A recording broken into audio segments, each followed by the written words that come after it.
Hmm.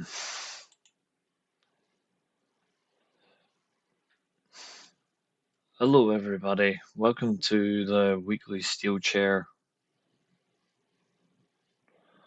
Welcome, one and all. Of course, this is your second edition of the classic Watchalong series.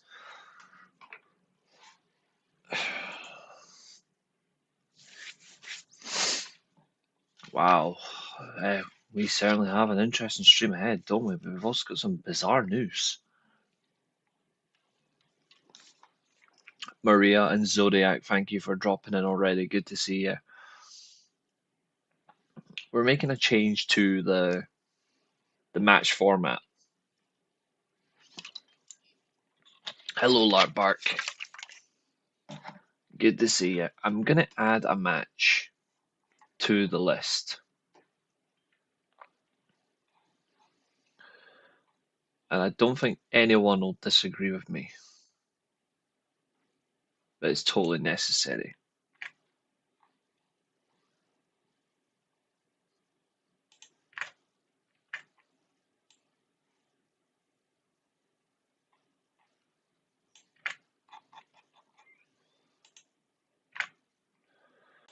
I'm adding one in.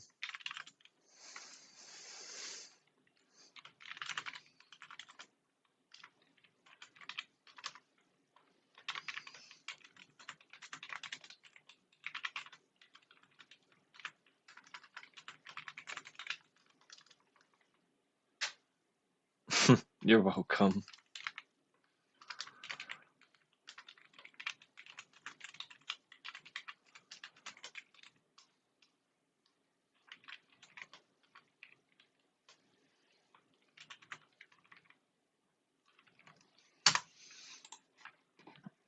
I'm going to quickly show you. I've added this.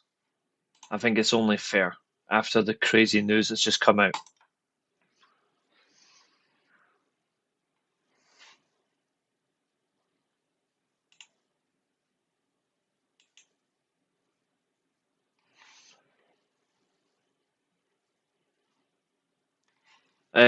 R-Truth has been released from WWE, Larkbark. Alright, Catherine. So we've added an R-Truth match to the list. Frankly, it should have been on the list anyway, but it's on here now.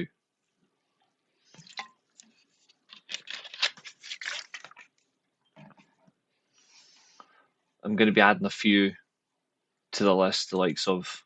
Have I got the right Steamboat match with Ric Flair? Actually, just want to check. Where is it?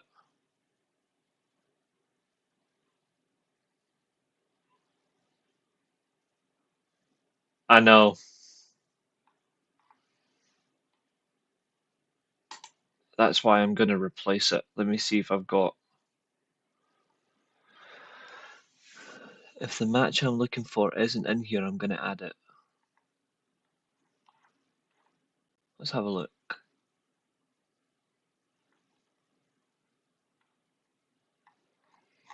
It's not. Perfect. Right, okay. This match is going in.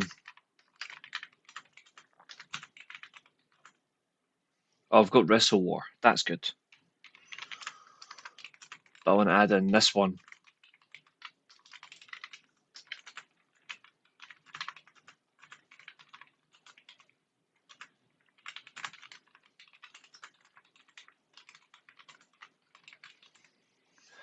Oh, it's extremely crazy. Catherine, I really don't understand the decision. If you must know, I don't get it.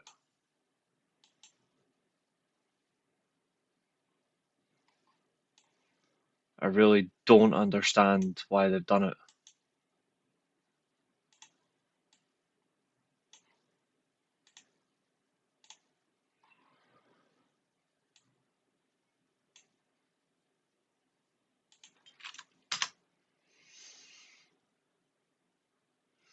I think it does come as a shock because people do value him and he's a nice guy.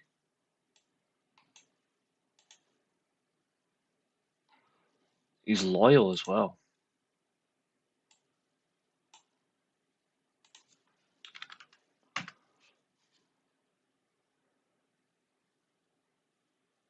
Uh, I don't know. I haven't seen anything yet.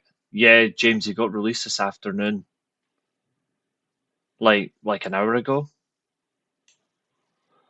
In terms of Mustafa Ali, I don't know. I think he's doing other things in the background, like other bookings.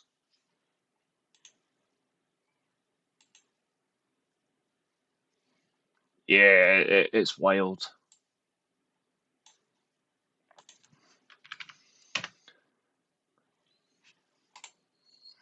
Behave. Thank you.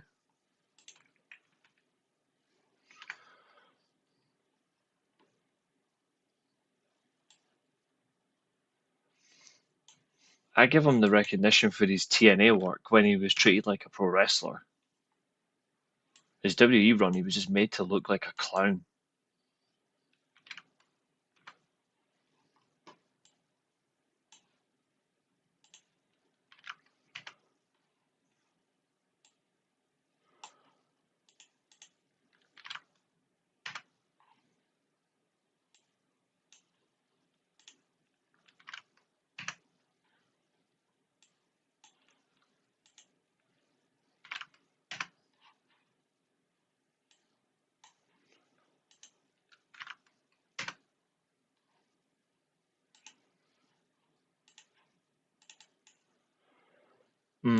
Justice for truth, yet TKO making all them record profits, exactly. But somebody's got to suffer. I find it interesting. You get rid of R-Truth, who's loyal, who's a good worker, respects the talent, doesn't hurt anybody, and you keep a coke head for a world champion.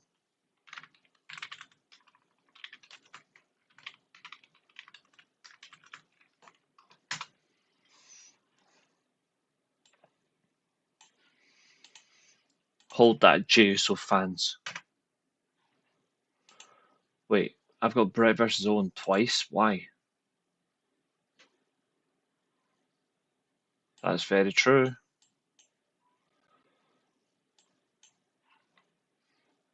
I actually put it on the community tab.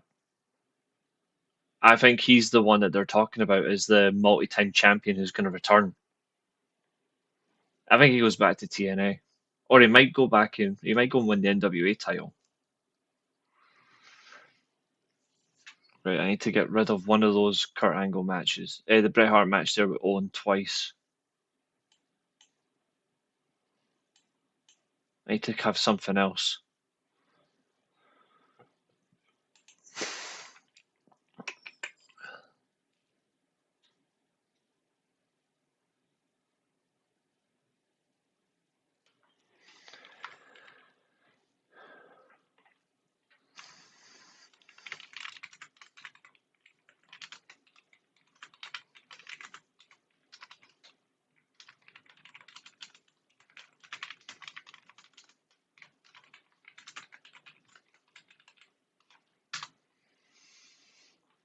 There, much better. We've got a lot of matches, as you can see, on this list. But this is what we did yesterday. We did the 4. Today we're going to do.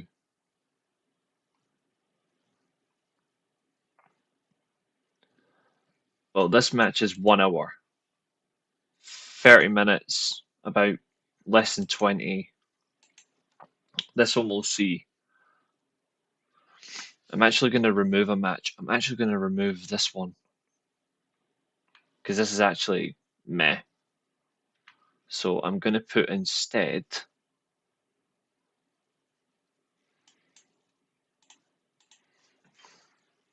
a bit more of a fun one for everybody. So in that one, I'm going to put.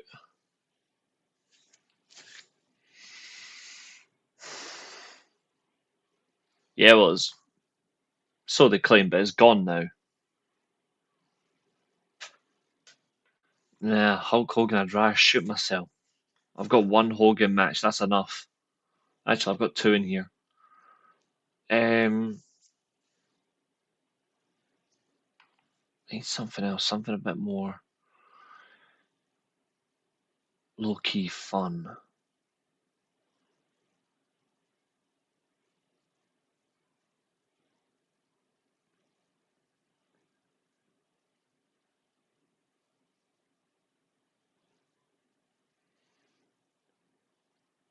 That's because it's wrestling matches, Catherine, not clown shows. Yeah, that one will do. I was stuck between Backlash and the Hell in a Cell.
Of course.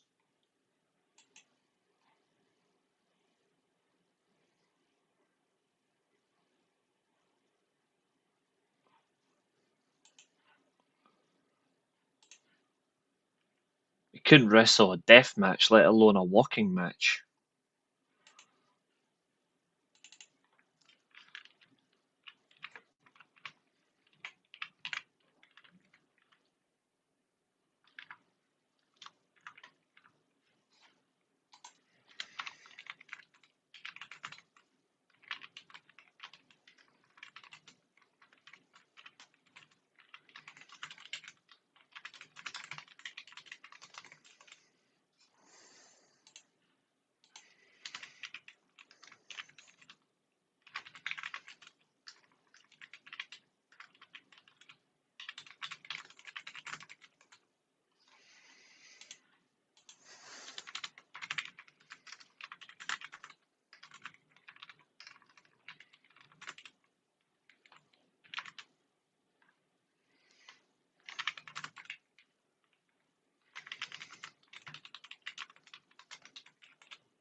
Just making sure I've got everything here.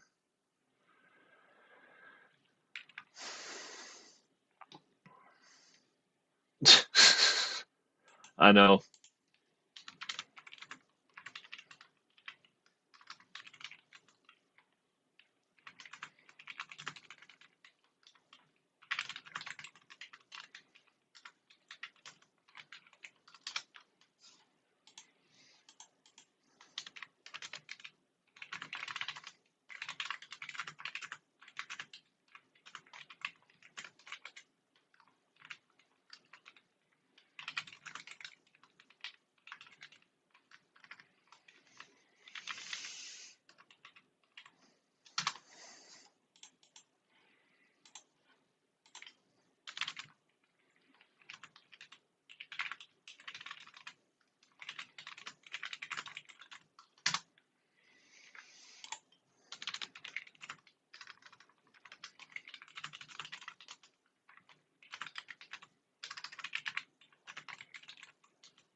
Absolutely not.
I mean, spelling my name wrong, but still, absolutely not.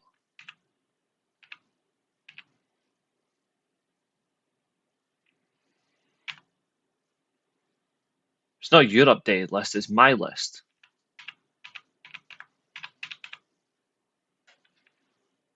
And that's not how this works.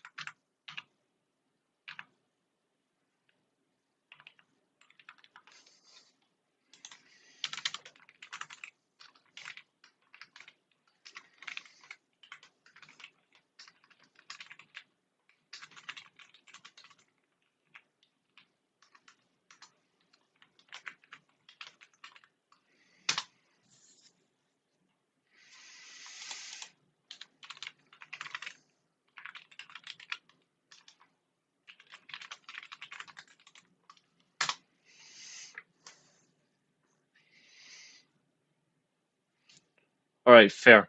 Yes, I did.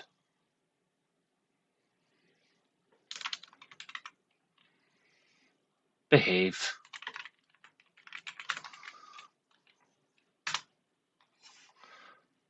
Okay, I think I've gave some fun ones here. I've updated it.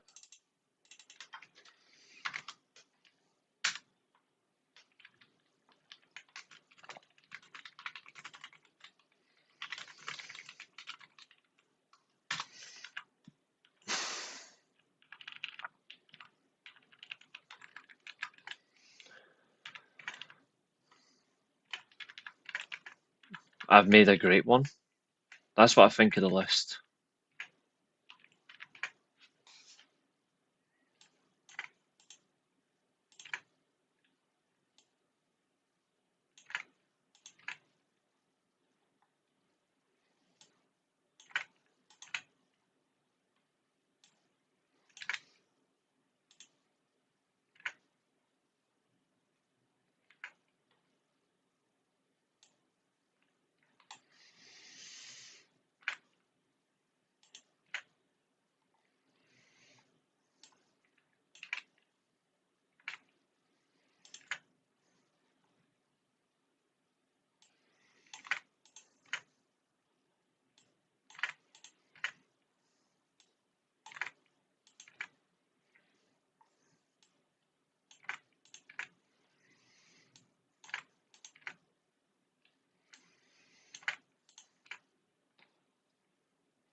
Yeah, I don't necessarily see that happening though, Catherine. That's the only problem.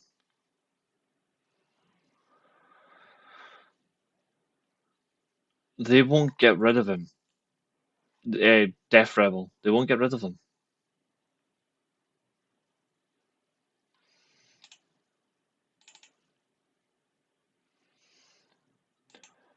I actually think it's a good one, to be honest, dude. I think they need it.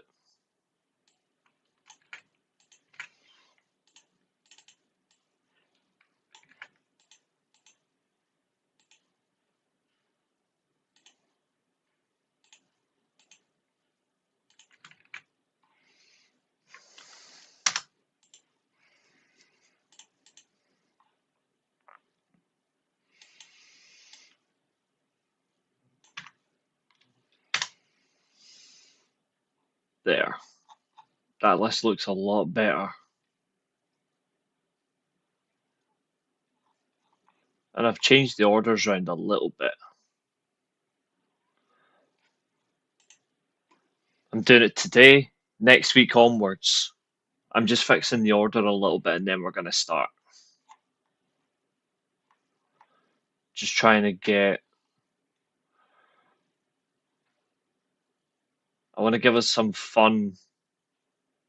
Like the order, make it a little bit exciting, but not the same. I don't want the same guys back to back.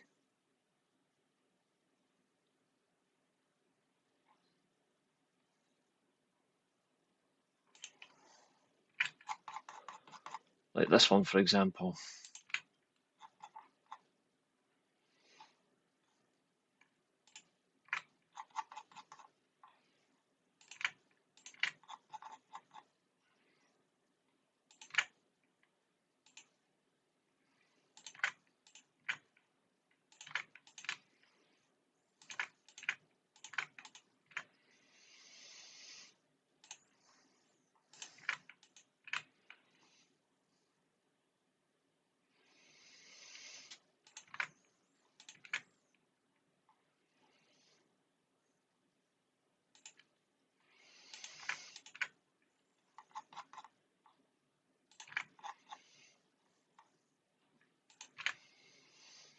There. See, that's more fun. I've not added any matches to the list yet. I've not added, see, they're not getting added till next week.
Much better. Okay.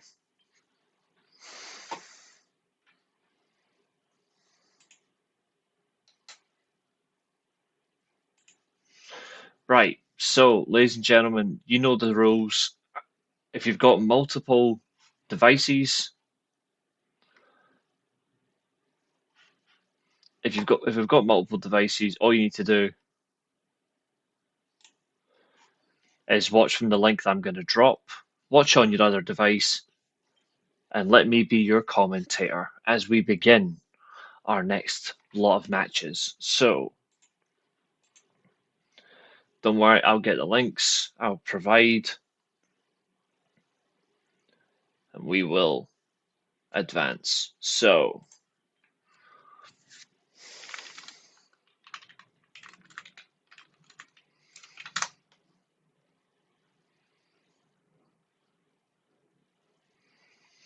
this one is very, very quick and short, so you don't have to worry about it being long.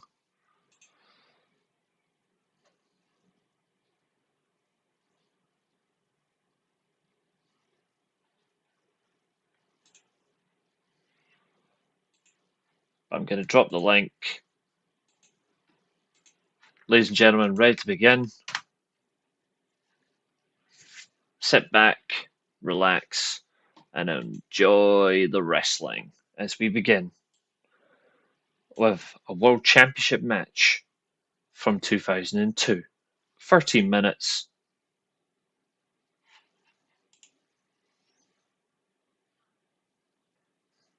Because of what it means.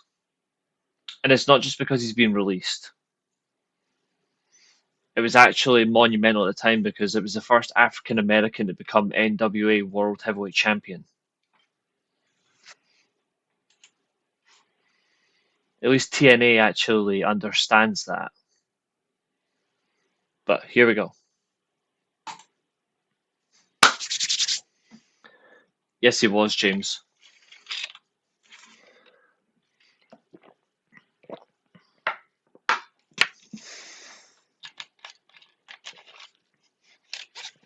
The truth shall set you free.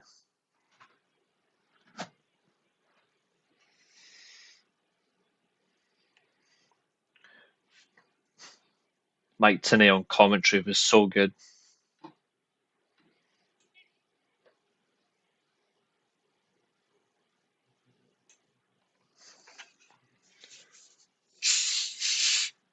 The good old-fashioned TNA Asylum.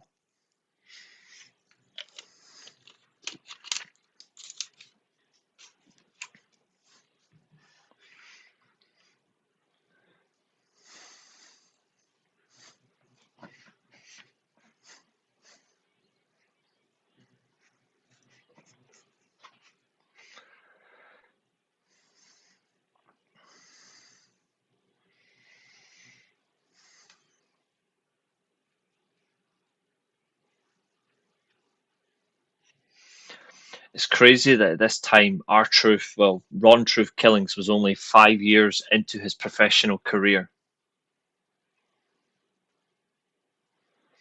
Here comes Shamrock in all black trunks.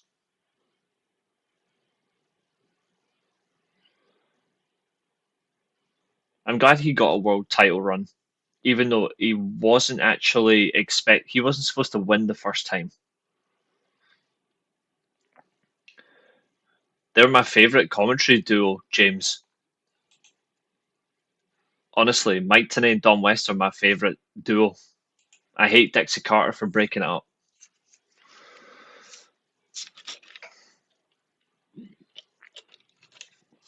Here we go.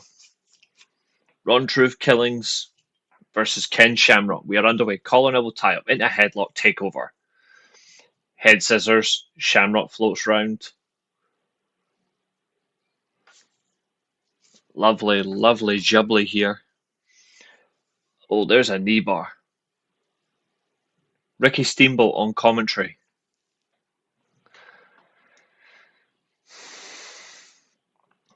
Here come the punches.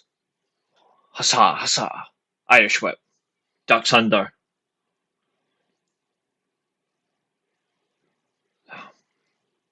Headlock. Great question, Glenn. If it's a grapevine ankle lock, it's Kurt Angle. If it's a standard non-grapevine, Ken Shamrock.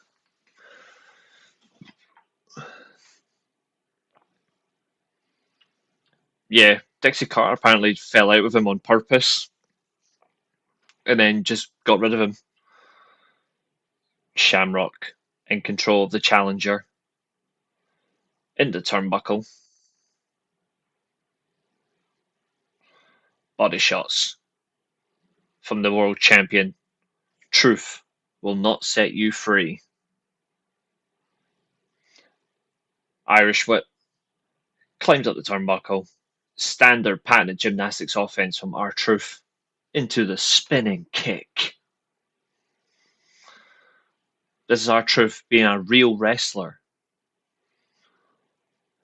Not enough for two. Scott Armstrong, the referee, or TNA Crooked as I call him. Takeover.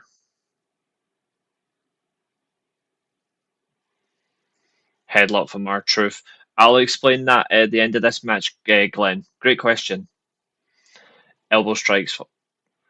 Shamrock breaks out. There's a flying forearm from Truth.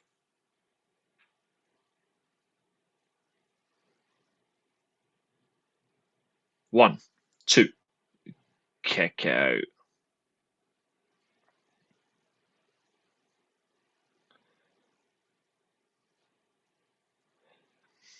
Truth. Irish whip. Float over. Ankle lock. Absolutely. I would always go between that and the Sharpshooter because they're my two favourites. Heavy clothesline by the Truth. Can you guys hear it as well? Or if I do it like this, I can't get busted for copyright. Stomp to the chest. And a leg drop. Delayed cover. Kick out at 2.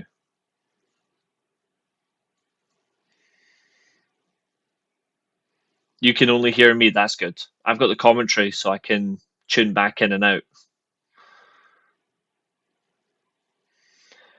Shamrock in the corner. Truth goes up. Here come the 10 punches.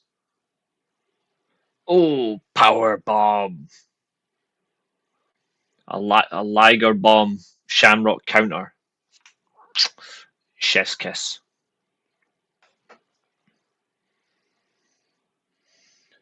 The final 4 match is next.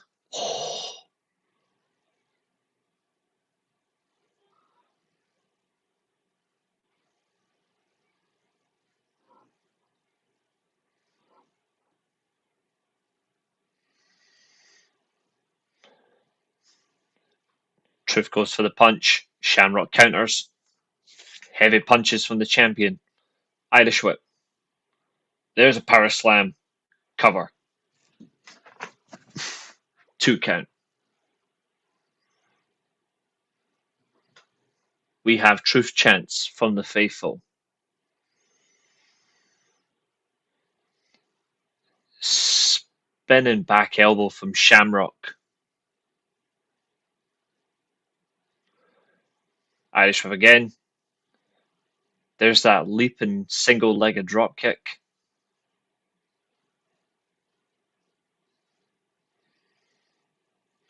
Oh, he snapped. Hurricane Rana. Botch. That was a botch. There's the ankle lock. Truth makes the ropes. What are you talking about? How come it's in order? It's a list. That's what a list is for.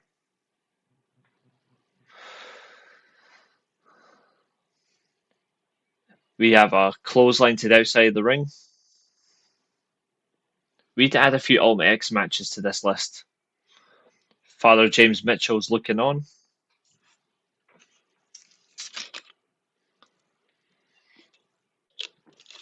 Disciples of the New Church. Those were bad days. Truth face first into steel steps. Yep, Don Harris has got a chair. He's going after them. Back into the ring. Elbow from Shamrock on the bridge. Monty Brown. He should have been a world champion. Another elbow. The pounce.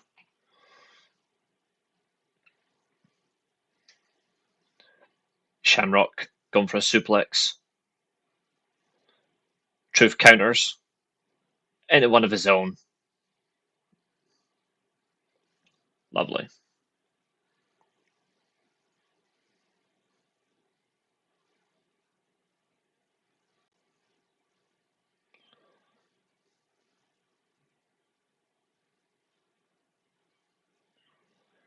Truth throws Shamrock back in the ring. We're near the end of the match. Lovely right hand strike. Kick to the grub. Shamrock punch of his own. Now body shot. Ground and pound.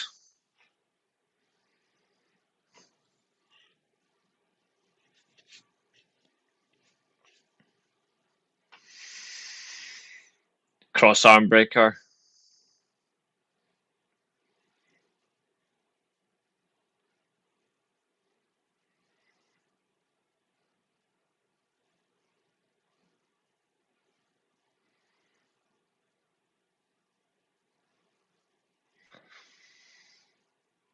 We have Shamrock Sucks Chance. Crafty moves, the drop kick across the throat.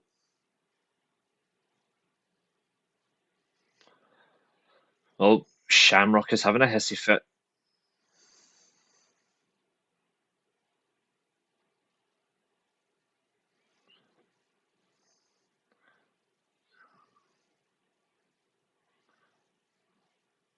Big back body drop. Outside the ring goes Truth.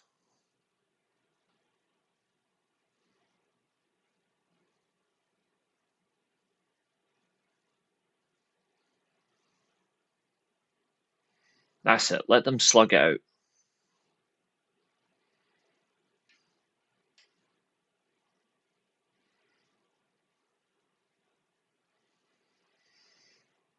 Here we go. Outside interference.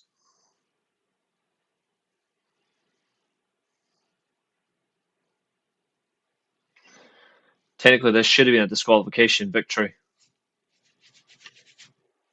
This should have been a disqualification.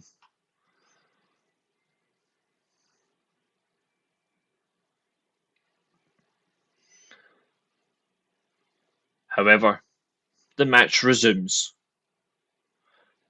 Cutter! Cover. Cover full. It's over. Alright, Rich.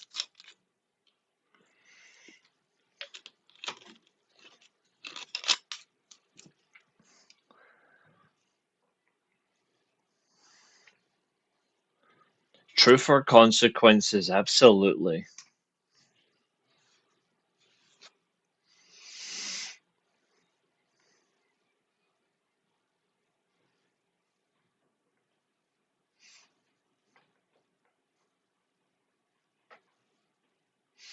Oh, who knows, Rich? James.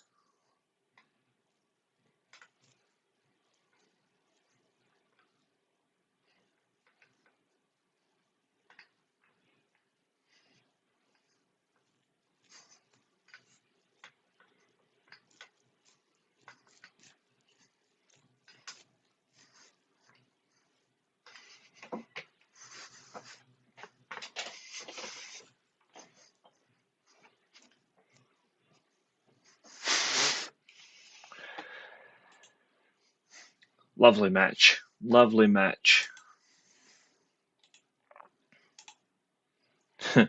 Everton targets James to live. Only for 2 years. They ruined him. Like they ruin everybody else. Right. Next match.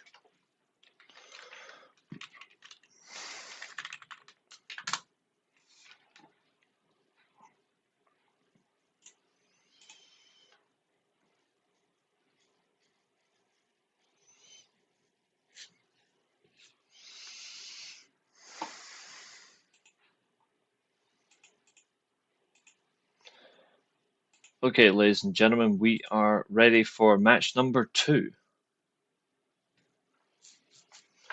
I knew you were going to get Alcaraz on a permanent. John Stones swapping for Bramthwaite.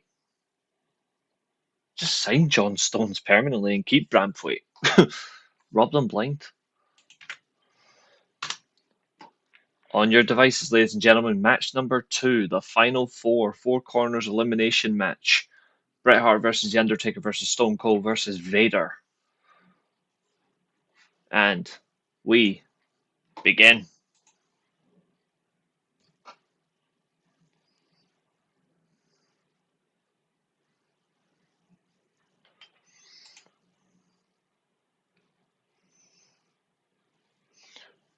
Bearer, Rocky Mountains, weighing 458 pounds, the man they call Vader.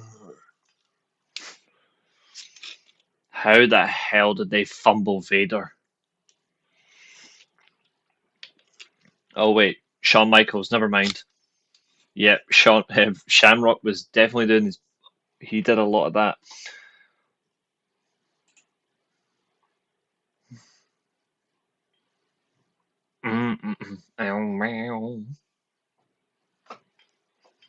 For all you bald people in existence, here comes your best representative.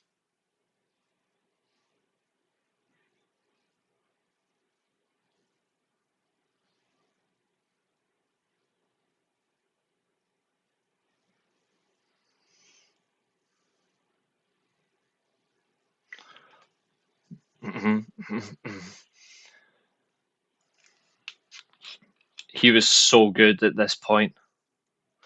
Yeah, Vader versus Shamrock was wild. This match was ahead of its time as well.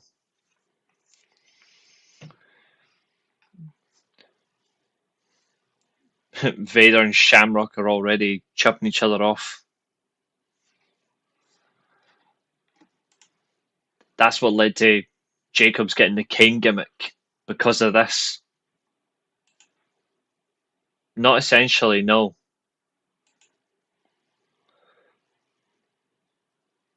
The lights are out. Yeah, he pounds. The Undertaker.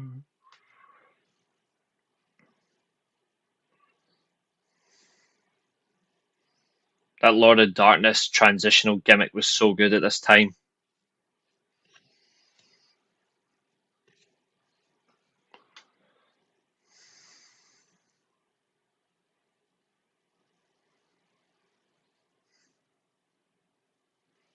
Exactly.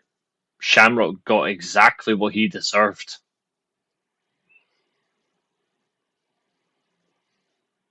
Bret Hart will be the final man to enter the ring.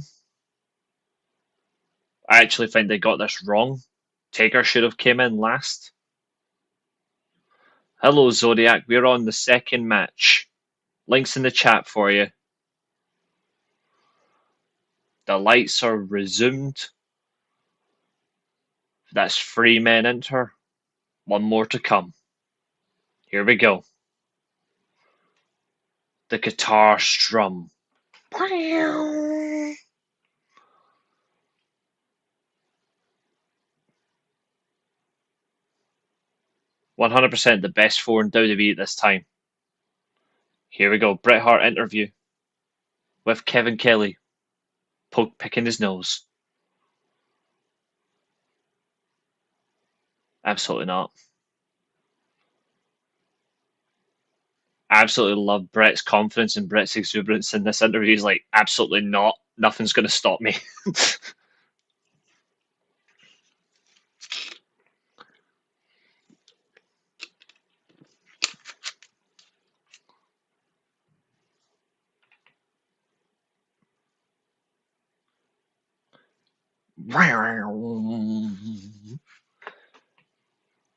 Here we go. Kevin Kelly, Hermie, exactly. Wow, wow.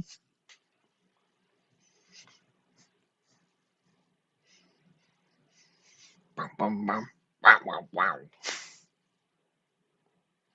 I don't care what anyone says. Nobody was cooler than this man in wrestling. I don't care.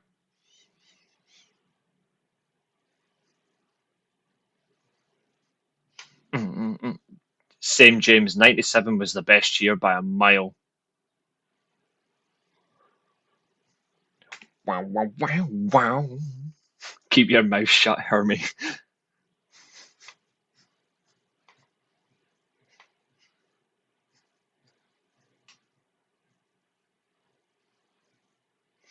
This is wild. The fucking Vault channel only had 1.47 million subscribers last night. Now it's up 2.19.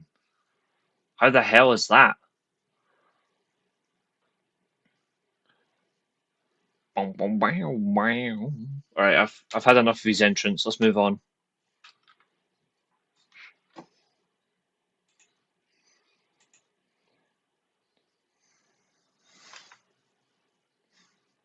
Fuck off, Sony. Here we go.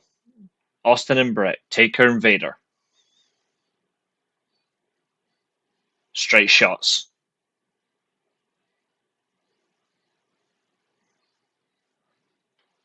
This is a strange Elimination Rose match. I agree. It's better than the fucking. It's better than the network. They just need to keep adding to it. I thought all four promos of Talent Cup for this match were all spot on. Oh, yes, they were. I think Steve Austin's was incredibly time fitting. Taker's going old school.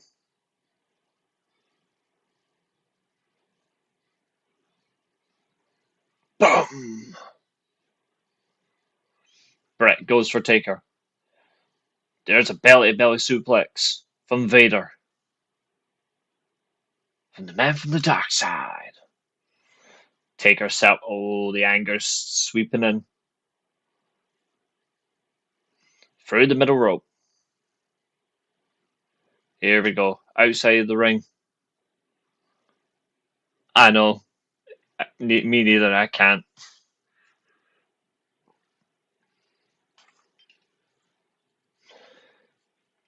Vader with a heavy, heavy shot. Oh, yes. Vader with a steel chair. Hits the ring post. Remember, there's no disqualifications. Bret Hart, sternum first into the turnbuckle. No one did a turnbuckle shot better than Bret Hart. Diving elbow from Steve Austin. And a second. Oh, steel chair kick to the face. Kane is alive, Undertaker. Steve Austin, Irish whip. Back elbow at the face of Bret. 2 count only.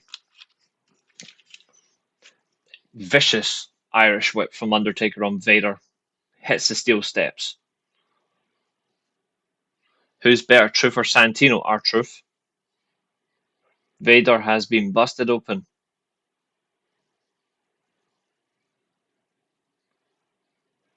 R-Truth, and it's not even close. The blood from Vader's right eye. Bret Hart with an elbow of his own. I love Bret's elbow drop. So good. Vader back in the ring. Double body shot. Now a straight body shot. And a headbutt. Bret Hart with a punch to the face of Stone Cold. Vader with his vicious straight shots to the head. Oh, sleeper. Boom, jawbreaker. That's the best way to counter a sleeper hold. Cover. Kick out. Vader, Irish whip. The Undertaker. Ducks under. Goozle.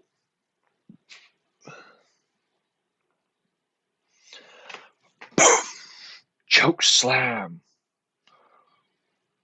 The fat lady sings. Taker not going for the pinfall was weird. There's a net breaker by Steve Austin. That wasn't a stunner. Fucking shut up, JR. You got it wrong. You did a Michael Cole. There's that body splash on Vader. Bret Hart kicks out at 2. I like that splash thing that Vader did when you run at him like a brick wall. Shoulder thrust from Steve Austin. Lays into punches on Taker. Taker's still on his feet. Oh, he's got him by the throat. There we go. Taker body shots.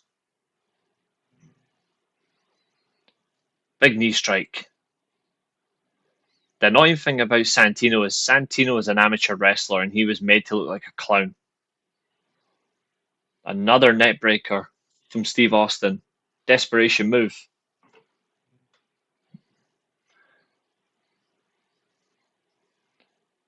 Steel chair shot. Oh, he was incredible. Vader's eye is covered so badly.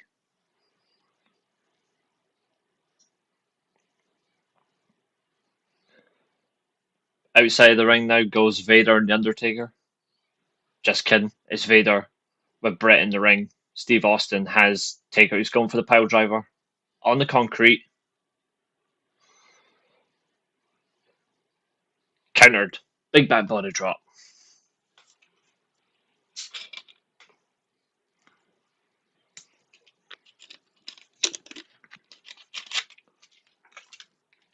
Bret Hart clothesline on Vader. Big man's down. Undertaker chasing Bret. Here we go, standing suplex.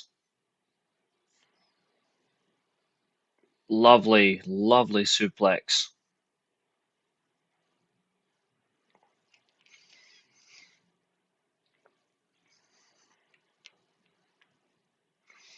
Vader with the steps drops him. Ooh. Lovely.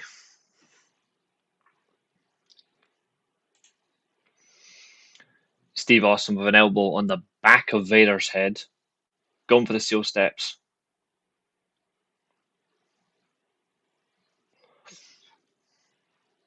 What a way to smack someone. Just throw them at him.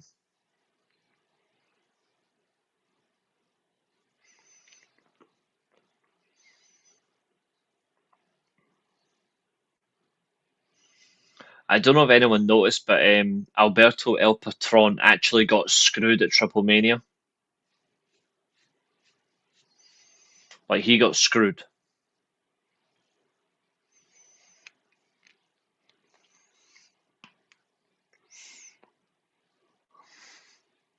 Bret Hart working the legs of The Undertaker. Clever moves. By the 3-time champion at this time. Yeah, I put on my Twitter. He got screwed. His shoulder was up. Yeah, he got screwed.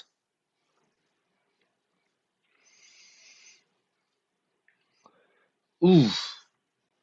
Steve Austin hits him with the title belt.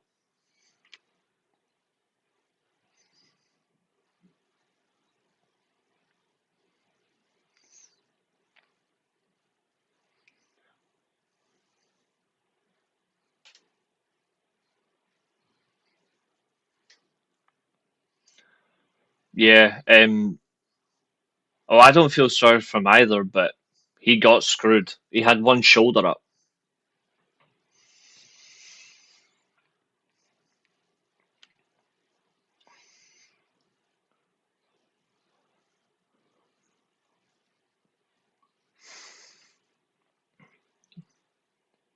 Ooh. Taker goes downstairs. Oh, it was. Look at the way he was covered. You really think that was kayfabe? Kayfabe doesn't exist anymore.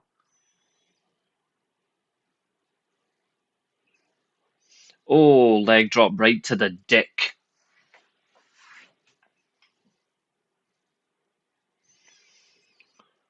Vader Irish whip counters over the barricade into the fans. Fighting in the fans.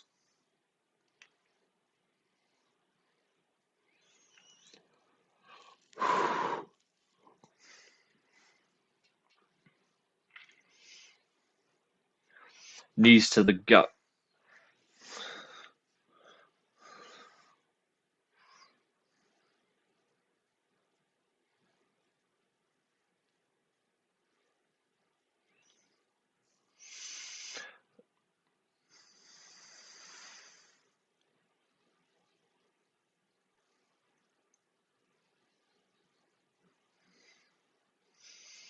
Austin with a poke to the eyes.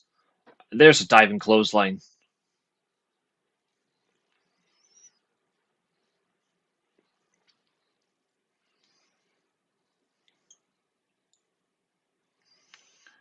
Exactly. Great line. Vader going for the sharpshooter on Bret Hart. And he's got him.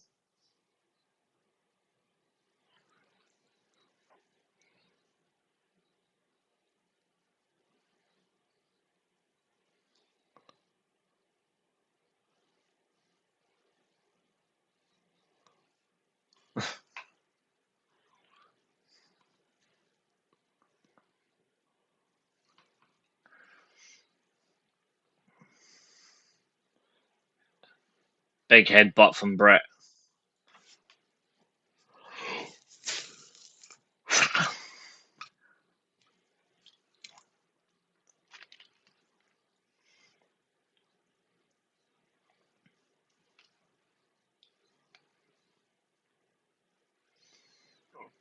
Taker punch right in the eye. He's like, fuck you, Vader.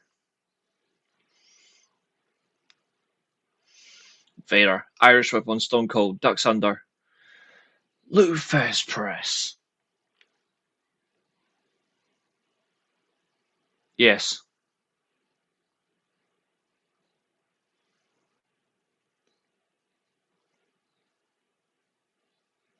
You did not help that post, by the way.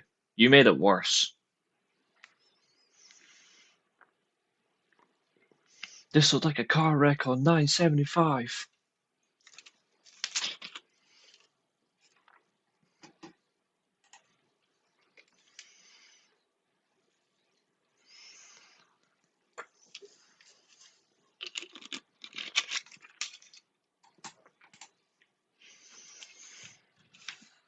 Working the body.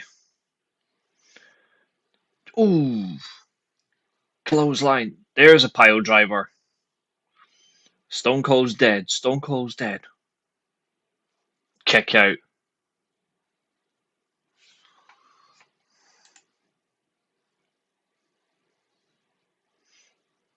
Yes.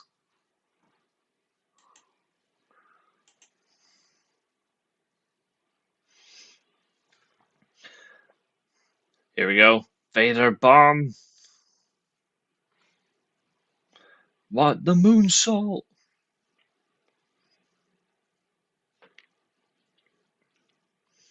And he missed.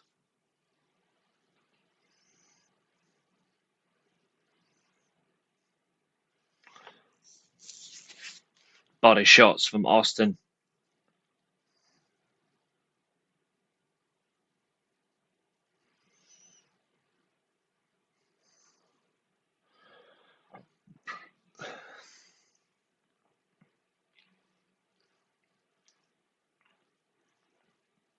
Low blow from Austin.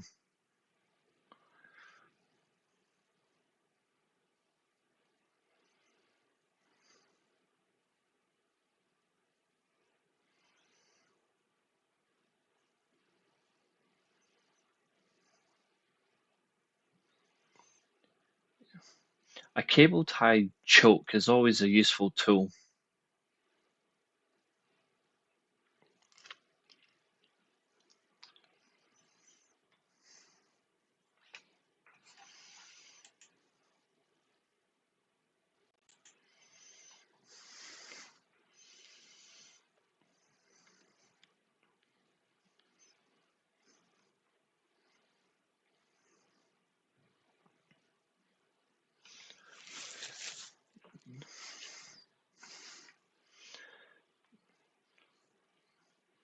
Brett evades elimination.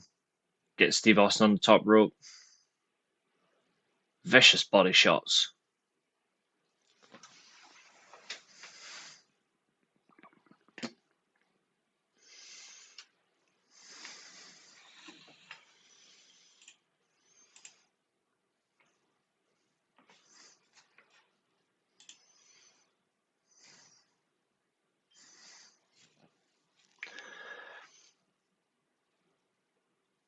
Is that really what we're basing everything on now? Hogan disowned his own daughter for marrying a black man. Regardless of what Ric Flair said, the post I put up was not about who's a worse human being. It was awareness of how pathetic Ric Flair was. And then you went, oh, I prefer Hogan or Ric Flair because he's less petty. Hogan's still a piece of shit.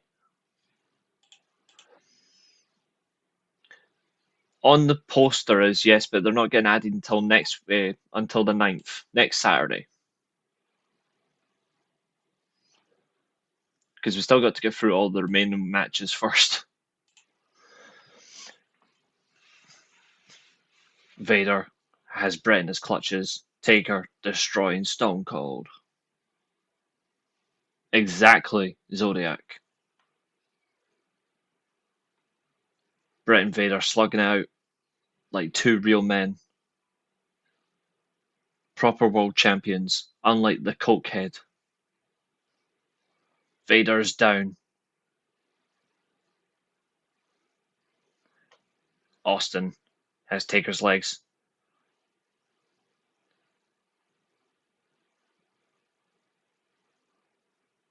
There goes the left knee off the post.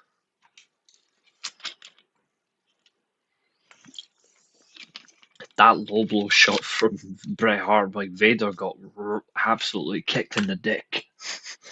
Straight kick. 2 count only.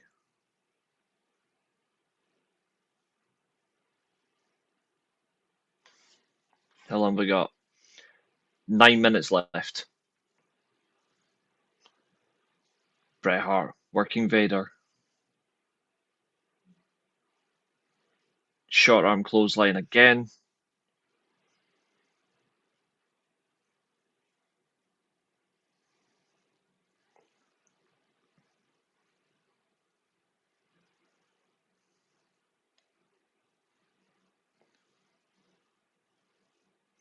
To think at this point, WWE did not have a blood policy, but Vader was that bad they kept going. Taker's going out. Oh, he survived. He held on.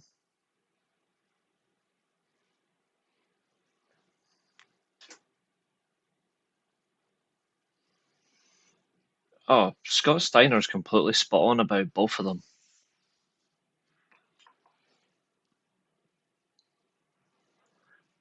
Hogan didn't help anybody but himself.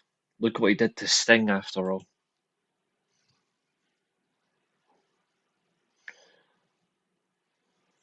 Austin. Oh, held on. That was brilliant by Austin.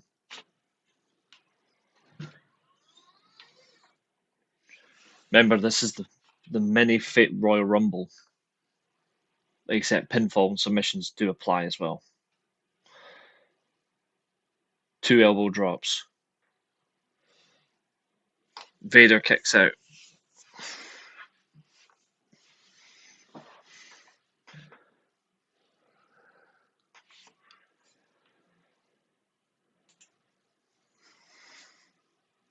Taker, short punches to the face.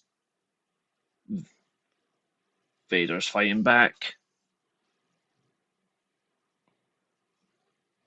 All 4 men completely exhausted. Exactly, Zodiac. And Bret Hart. Oh, Austin's been eliminated. An old-fashioned fireman's carry.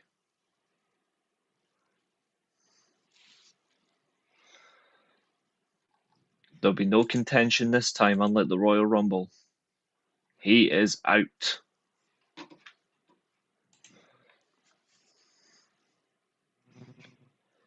Vader punches to the ribs of Bret Hart.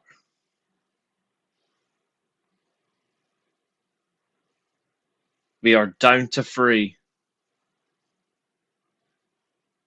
Yeah, as a person, he's an absolute cunt. But as a wrestler, you can't deny he's one of the greatest.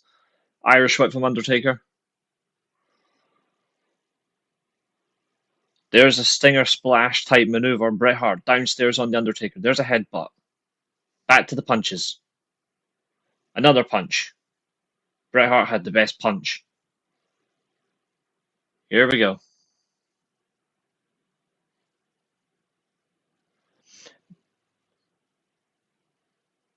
All I'm going to say is, Guy, if that's your point, then I think you should be very mindful about what you're saying.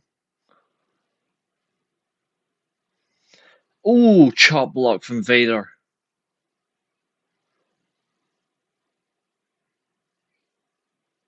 The winner of this match, of course, will face Psycho Sid the following night on Raw. And we know who that will be from Nashville, Tennessee. Taker outside of the ring. Bret Hart versus Vader inside the ring. Bret Hart tries an Irish whip. Fails. There's a splash from Vader. Oh, the mask is off.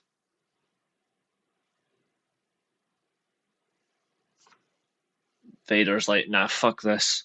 The mask is off. Suplex.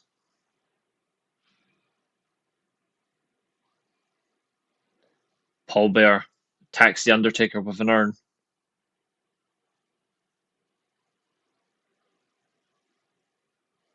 Vader's going up to the top rope.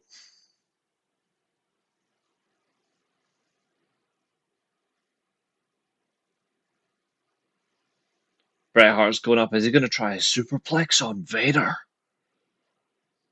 On the Sith Lord himself?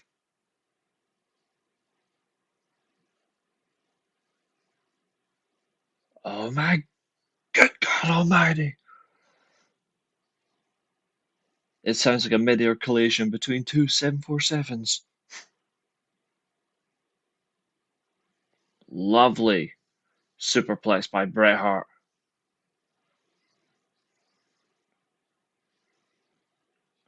Bret's going for the sharpshooter.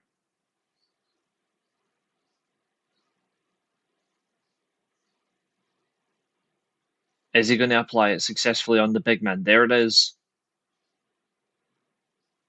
Sharpshooter's locked in. And Taker attacks him. He's like, fuck this.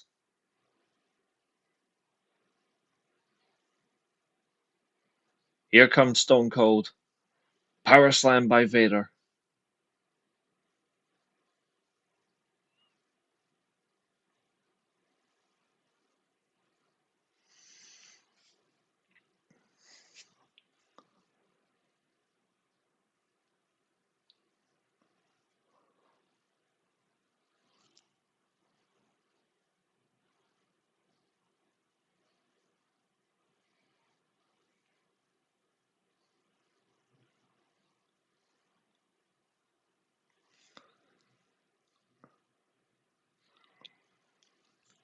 Vader's going up for a Vader bomb. Taker sits up. Wastes too much time. Low blow. Right in the dick. We are down to two.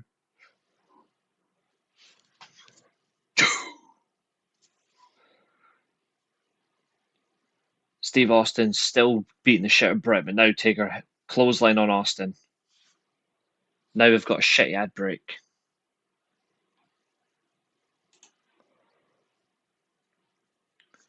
Bret Hart slowly regaining some movement to his feet. Clothesline. Undertaker counters it. He sees him coming. Choke slam.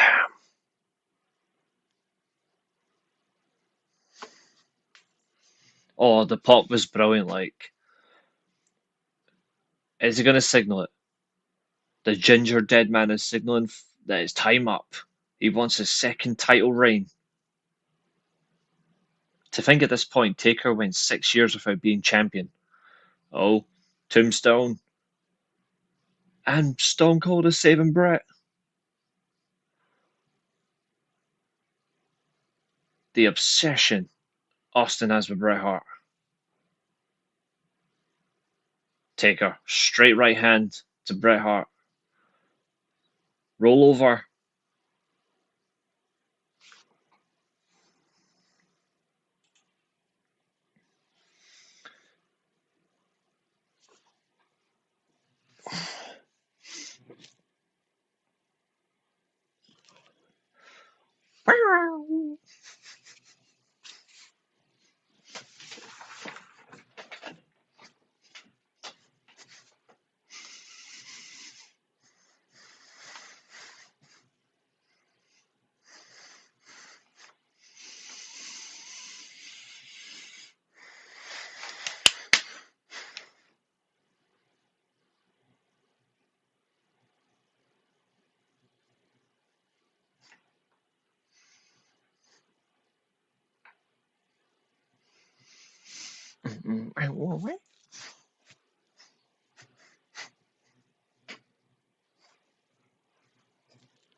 Instant classic.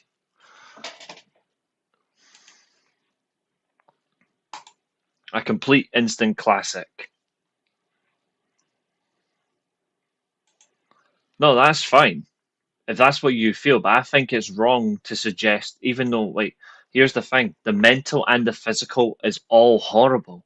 Someone getting sexually assaulted is absolutely disgusting, and I will never condone that behavior. But also, you got to look at it as the amount of shit that happened from a racial perspective from Hogan to many people. His own daughter's husband is black, and he disowned her for it. It's horrible. Think about the mental effect that can have on someone. Like the horror of life. Like one over the other doesn't really matter. The point is valuing life, and Hogan and Flair are a disgrace. A huge disgrace. Fuck them. I am going to add Brett versus Taker from the Royal Rumble as well. I know I've got SummerSlam, but the Royal Rumble match is just as good.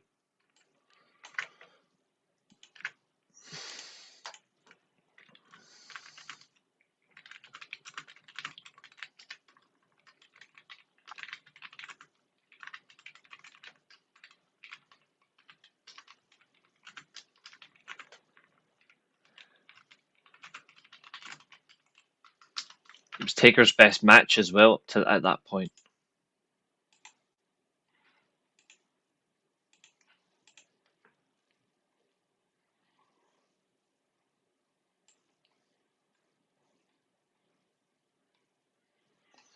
We have 77 listed matches so far.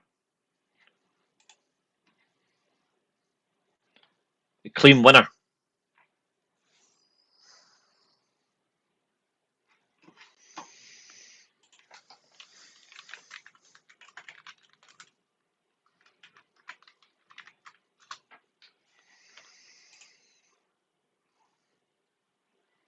Oh wait, no, sorry. Taker won by DQ. Diesel got involved. Yeah, the way it all started was wild. To think as well, this was a big pay per view and it had under 10,000 people. That was mad.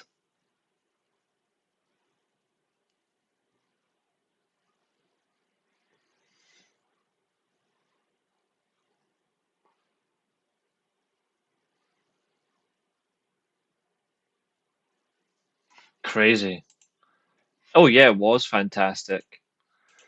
Right, ladies and gentlemen, the next one is a long one, but it's a fun one.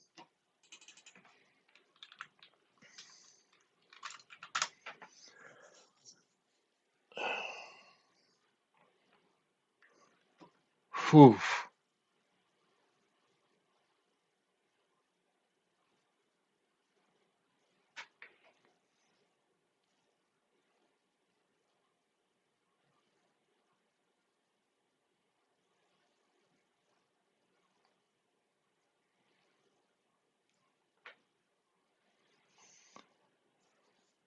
Whew.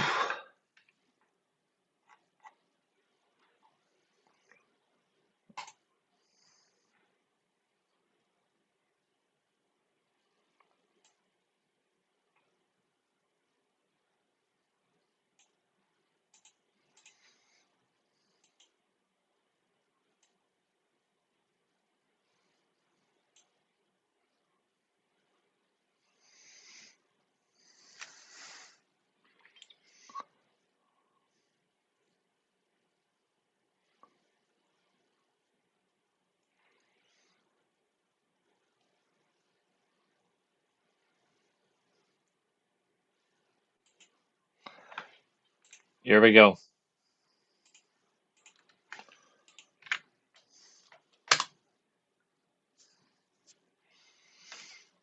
This is Sting versus, sorry, not Sting. This is Ricky Steamboat versus Ric Flair, NWA World Title, and it's 2 out of 3 falls.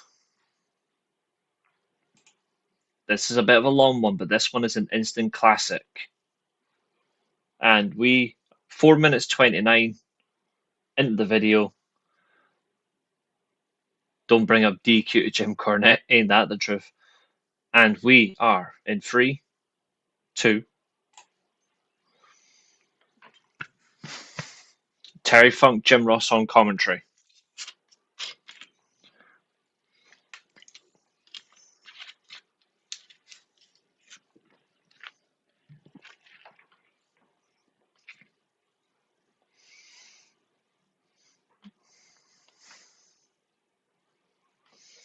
Collar and elbow tie up. A heavy shove from Flair, slap to the face from Steamboat. Not even like a little slap, a full on fuck you. The Dragon, the current world champion, has been tearing it apart. He's been champion since February.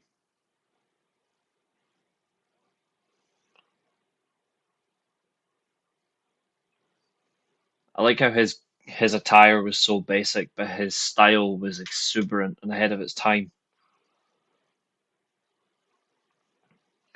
Here we go. Headlock. Round the back. Speed. What a takedown by Flair. Waist lock. Steamboat trying to get leverage. Round the back. Funk and JR Dream Team was an amazing commentary team. Back into the ropes. Flair has a little bit of advantage. There's another slap from Steamboat.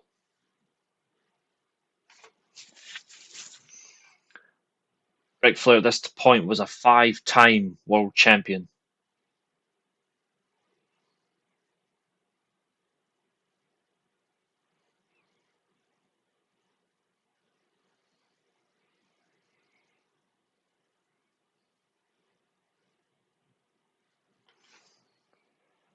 Stare down between the champion and the challenger. Here we go. Collar and elbow tie up.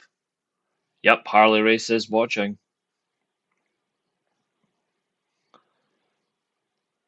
Big elbow. Claps the hands. Lovely arm lock. Shoulders bent back. The champion is being worked by the challenger. Down to both knees.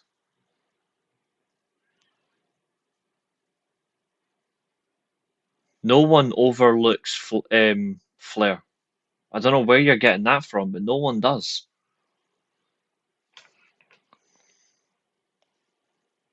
Very clever offense here by Ric Flair, working on the left arm of the champion. Remove his grip. It removes the double arm chicken wing.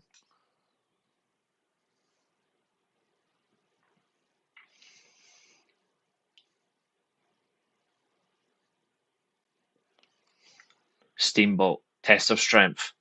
Powering back. He's got the challenger. Now the challenger's down. Arm lock. Rope break. Successful.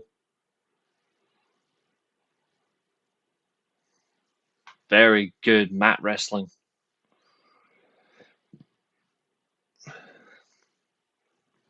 Flair's outside telling the referee he's pulling my hair.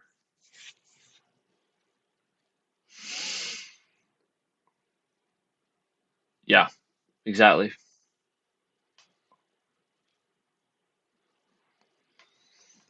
It would be only several months later they would have the trilogy match and the infamous Terry Funk heel turn.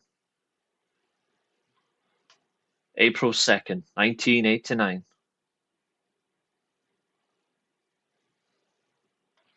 No, they still don't overlook it. They really don't. Flair trying to play some games here,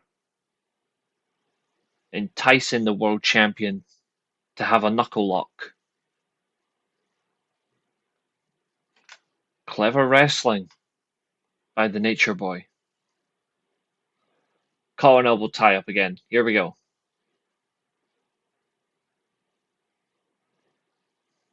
Back into the ropes. Referee begins to count. 2 count. There's a 4. Flair maintains a headlock. Irish whip. Shoulder tackle. Straight down. And a hip toss. Headlock takeover. MJF watching proud. Oh wait, he wasn't born. No, I'm just kidding.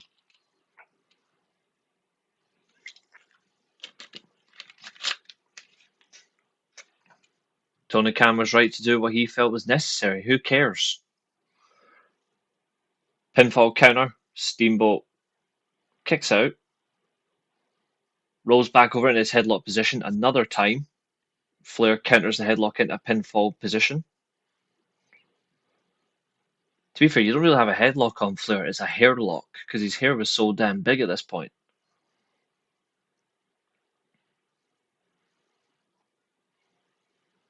Flair back up to one knee. Still in the headlock.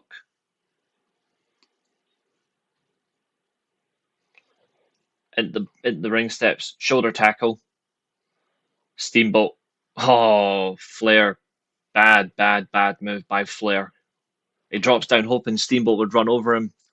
And Steamboat just maintains the possession of the headlock. Claps the hand. Tight grip.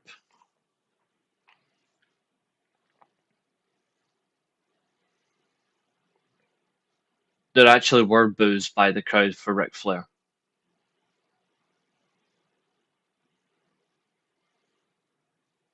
I feel like you're forcing an issue now. Like you're just trying to force an issue. Stop capping. Shoulder tackle by Ric Flair. There's the chop. There's going to be many more of that.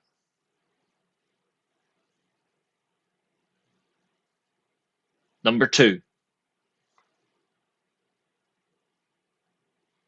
Right across the pectoral and the nipple. Kick to the gut by Ric Flair. Steamboat. Chop. Fails. There we go. Chops by Steamboat. And there's a hip toss.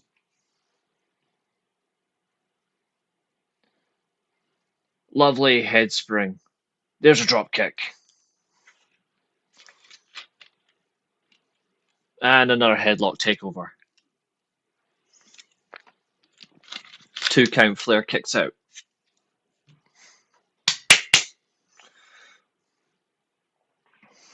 Seven minutes of the match already. Oh, they were fucking brilliant. One of them's one of the greatest human beings of all time. The other's an absolute dickhead, but they were perfect for each other. They were literally perfect.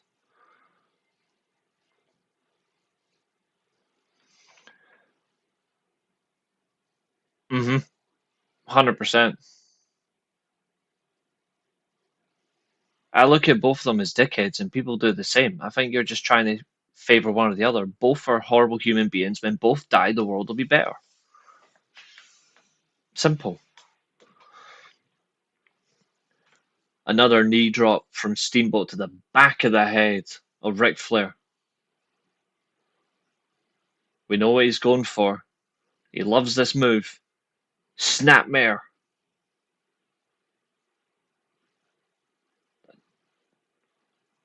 Another headlock. Flair back to his feet very quickly. Off the turnbuckle.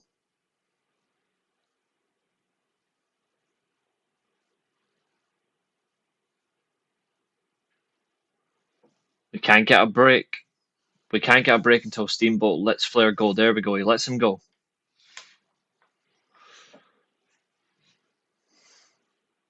Flair. Elbow at the bloomin' ribs. There's a chop. And Steamboat. What a chop by Steamboat.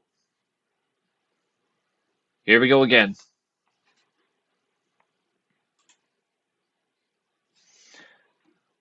High angle, bad body drop.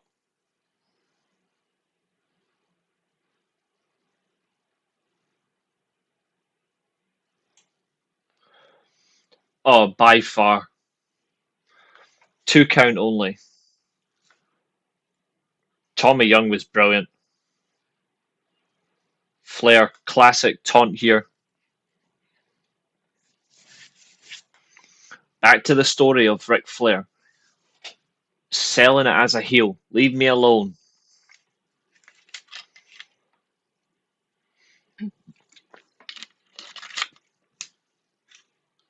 Yep, we're already 10 minutes in.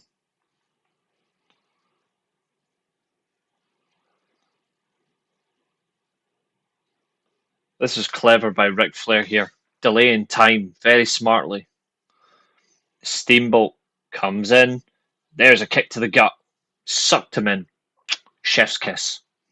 This is the shit that wrestlers don't do nowadays. Oh, punch to the face.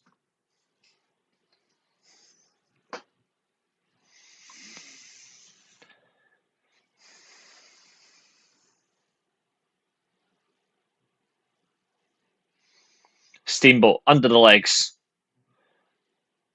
Roll up. Kick out. Clothesline.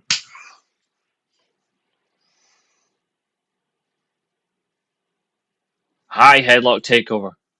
You didn't annoy me. I just think you need to realize that you can't, like, having one over the other in circumstance may not be the best idea because they're both a problem.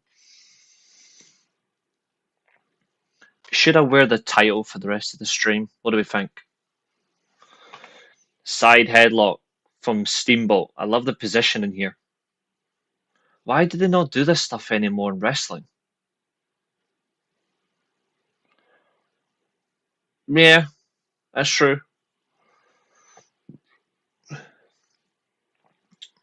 A front headlock was never a good move to take. Oh, look at that by Steamboat.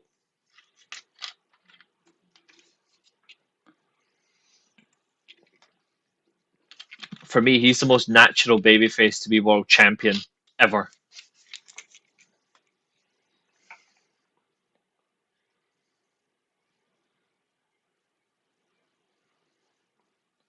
This is lovely by Steamboat. Into the turnbuckle. Arms trapped. What is Steamboat going to do? A knife edge chop. Another chop. Flair shrugging him off. Number 3. And there's the Flair flop. 2 count.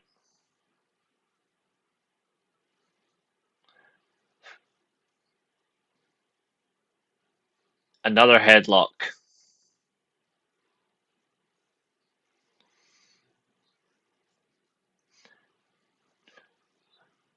Inverted atomic drop. Vince McMahon actually hated the Flair face bump. No, that's understandable, guy. I get you.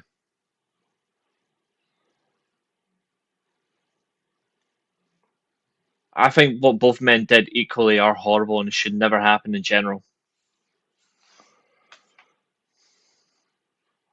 Knife edge chop. 2 count only.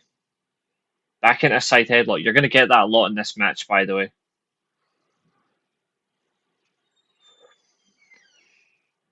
Shoulder tackle. Another shoulder tackle. Kick out.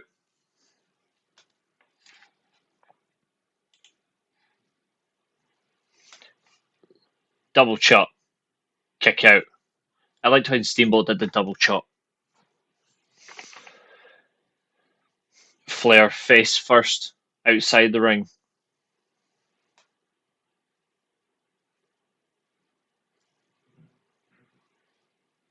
What's crazy is this wasn't the main event of the show. Oh yeah, 100% Zodiac. You're not wrong.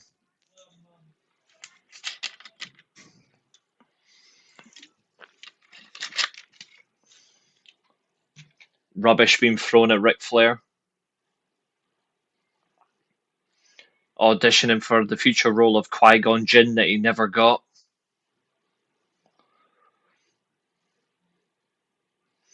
Steamboat's going outside. He wants to get a hold of Ric Flair, but the referee will not let him go. This is good by the referee. Tommy Young won't let him go anywhere near Flair. Let him back in the ring. Let it be a fair fight. Flair back down to his knees.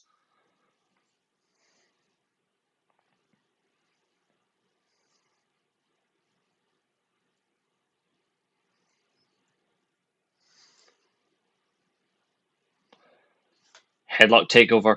Knee to the ribs. There's a chop.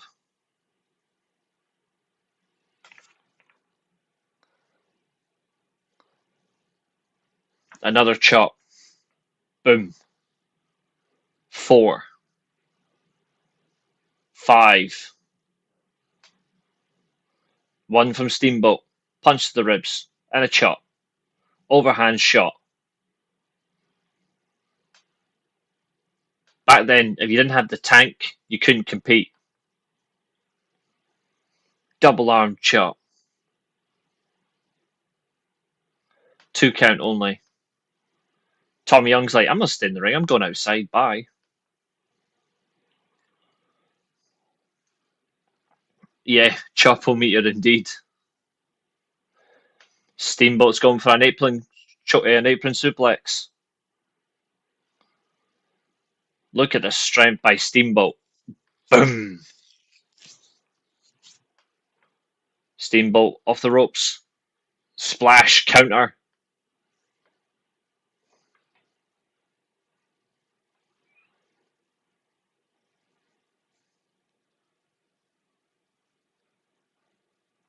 Yes, I think he is.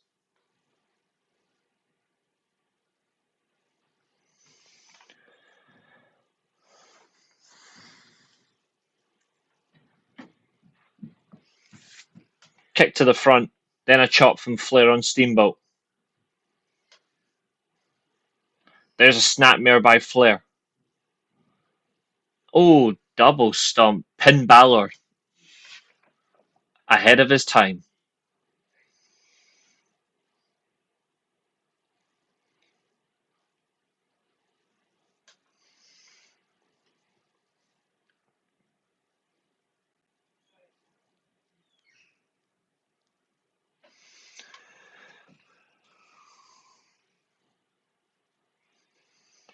When Steamboat loses the belt eventually to Flair at the next event, Flair's champion for 459 days. Yep. Double arm suplex was incredible. 2 count. Second follow-up cover, 2 count only. 3 pins in a row, now a 4th. All that energy being expelled. These are good covers by Ric Flair.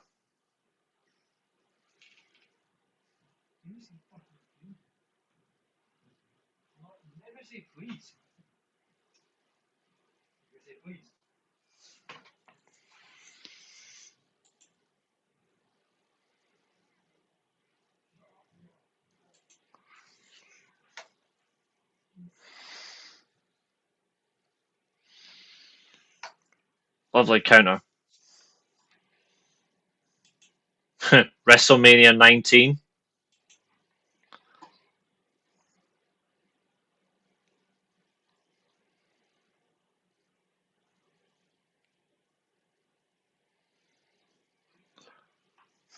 Steamboat.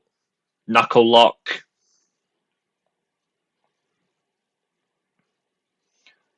Pure strength here. Kept up from Steamboat.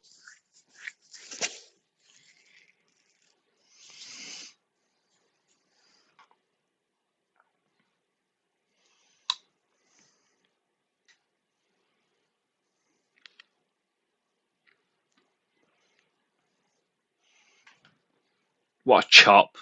Just straight back.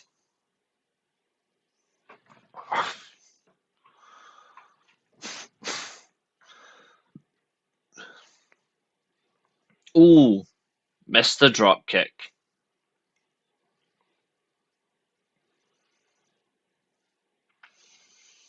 Figure 4. Roll up.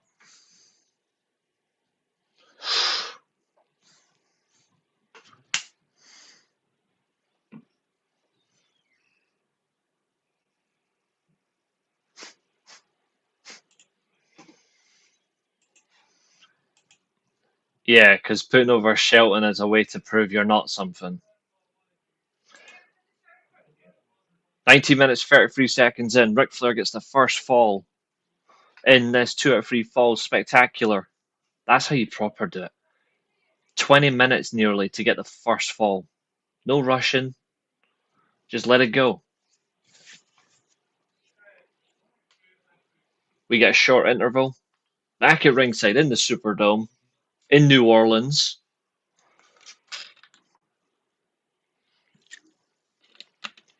Fall number 2. Exactly. And he never wanted to either.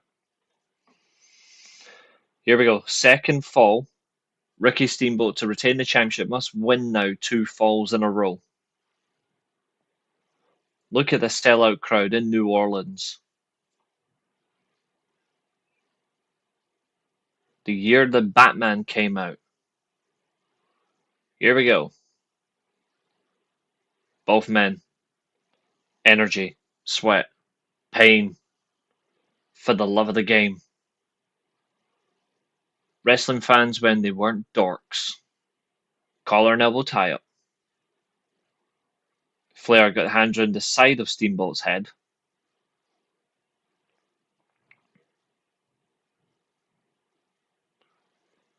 Steamboat's bizarre spin, gets a shoulder tackle. Drop down into a leapfrog. Ooh. There we go. There's a body slam. Steamboat drops. Chop of the head. Kick out. He never intended to either. Steamboat, a standing headlock. Changes position to a front face lock.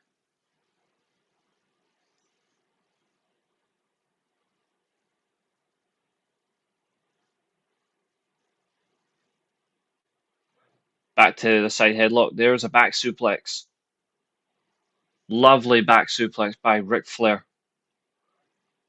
Referee Tommy Young proceeds to count to 10. We're at 4. Flair back to his feet. Is he going for his patented running knee drop? Here it comes. Boom! Over the bridge of the forehead. And that is the kind of match that made the NWA. Hell fucking yeah. We get a little bit of mention of Dory Funk Jr. versus Mr. Briscoe. Here we go. Another knee drop. And he misses. Steamboat out the way. Steamboat straight in. Elbows to the leg. The arthritis will kick in for Ric Flair. 4 elbows. 5. 6. 7. 8. 9. 10 elbows. There's 11. 12. In a full circle. 13. The arthritis must be kicking into Ric Flair now. 14. 15. Going for the figure 4. Yes. His own move against him. 15 elbow drops. Now he's got the figure 4 clamped in on the man who is the master of the figure 4. Steamboat in full control of Ric Flair's legs. Good position by referee Tommy Young. Steamboat punched the face. The Eugene gimmick was an absolute disaster. It should never have been done. It was insensitive and it was wrong.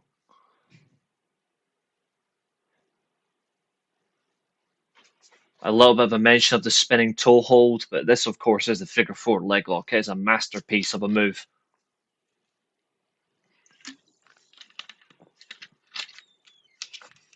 He got sympathy. They shouldn't have done it. Ric Flair has his hands on the ropes. Steamboat is now forced to break the hold. Alley-oop. Yep. Figure 4 the Boston Crab. Exactly. There it is. Straight down on the back of Mr. Arthritis.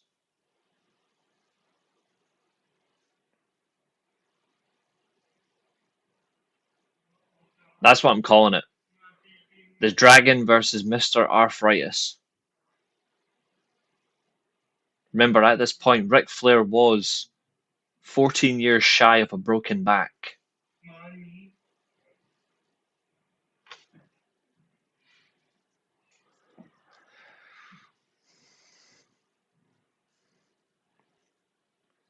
Flair is outclassed, but this is what's so good about this match. Flair under the bottom rope, and Steamboat is forced to break again.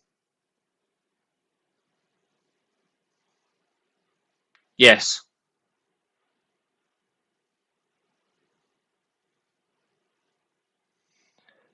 Steamboat is trying to get his hands at the champion at the challenger, but referee Tommy Young will not let him get anywhere near him.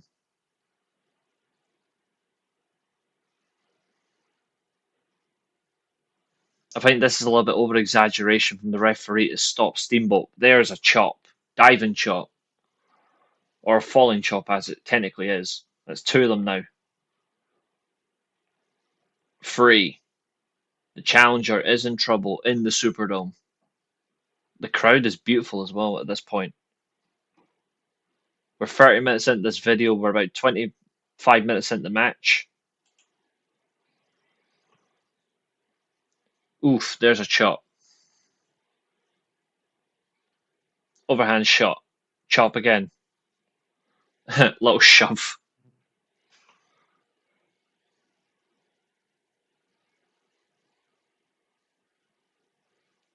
Headlock takeover. 1 count. Going for a head scissors.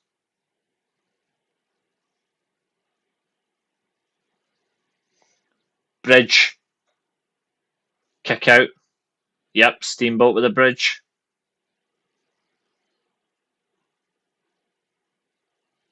2 count. There's the strength. Oh, look at the strength.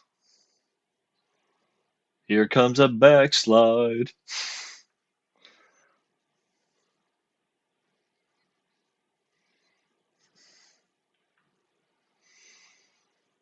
Two count only.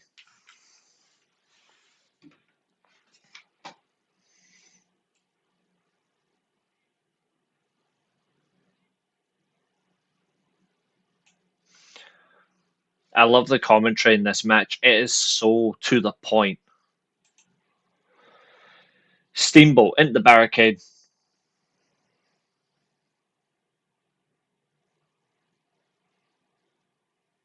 Scoop slam.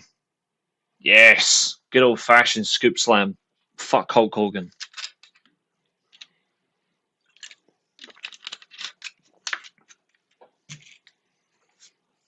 Clash of the Champions at this point would be after WrestleMania 5.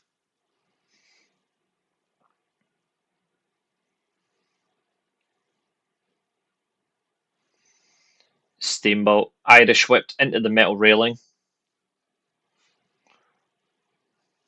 Such a good match.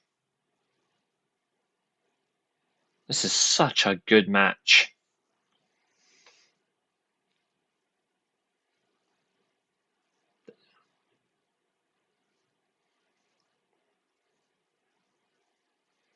That is true. If Steamboat is counted out, we'll have a new world champion.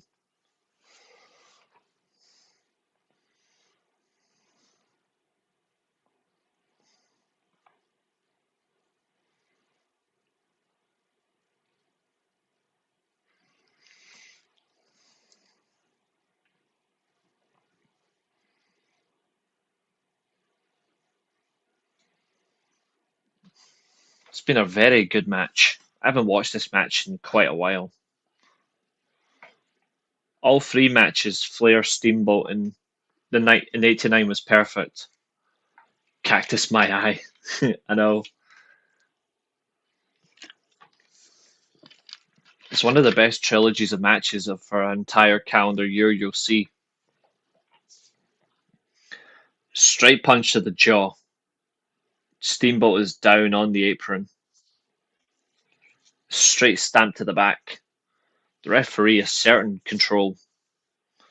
You don't get that from referees these days.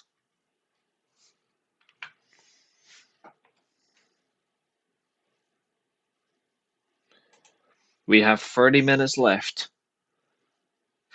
Flair going for an apron suplex.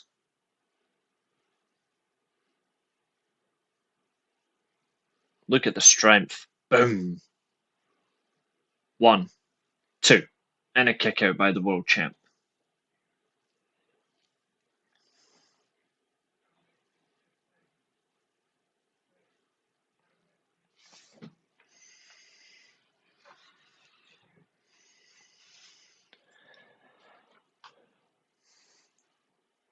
Ooh, look at that.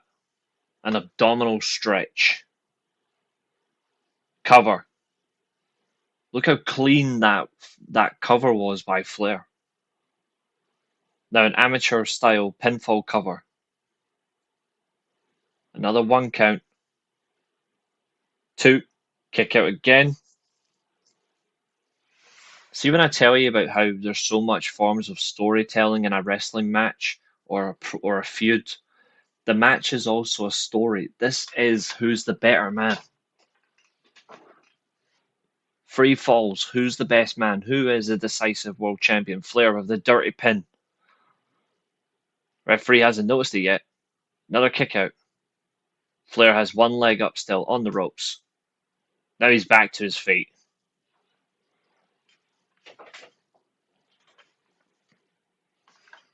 An exciting NWA World Heavyweight Championship match for the big gold belt. Steamboat with a chop. Flair punch to the nose. And then a punch right to the chest. Exactly. He's working the body, dominating him. Both men just telling the story. Another back suplex countered. Steamboat on his feet. And the ropes roll up. 1, 2. Flair kicks out, forcing. That was a heavy shove. Steamboat is stuck between the ropes. Steamboat back into the ring. Caught 1 leg. Sweeps. Jackknife cover. Kick out. There's a chop. Steamboat. Irish whip. Flair kicked right to the shoulder. And the chop. That was a heck of a chop. 2 count only. I love that. The lateral press. Hooks the leg.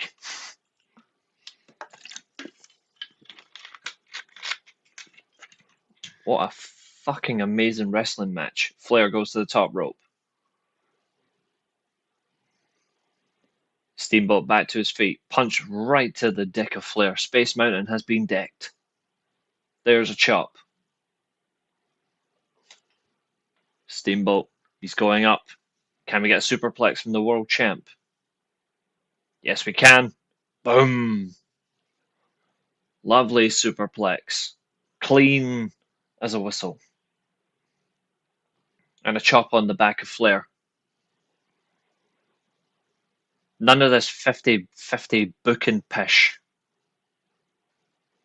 The airplane crash that caused the back injury to Ric Flair in 1975 will always come back to haunt him. Now Steamboat working the back. Forearm strikes to the back. Same place where I've got the constant pain in the lower back. 3rd time. This is so good. Oh, he's going for the double arm. There it is. Double chicken wing. What a submission hold.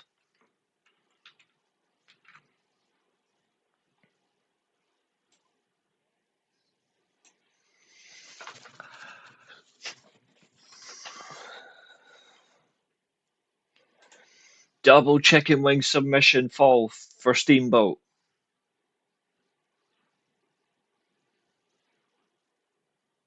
Absolutely sublime. To think at this point you had the Boston Crab, the double chicken wing, the figure 4, and the Scorpion Death Drop as your top submissions in wrestling. And then obviously the sharpshooter as well. Wild. We now go to the 3rd fall. You know what's crazy for Clash of the Champions? This wasn't even the main event.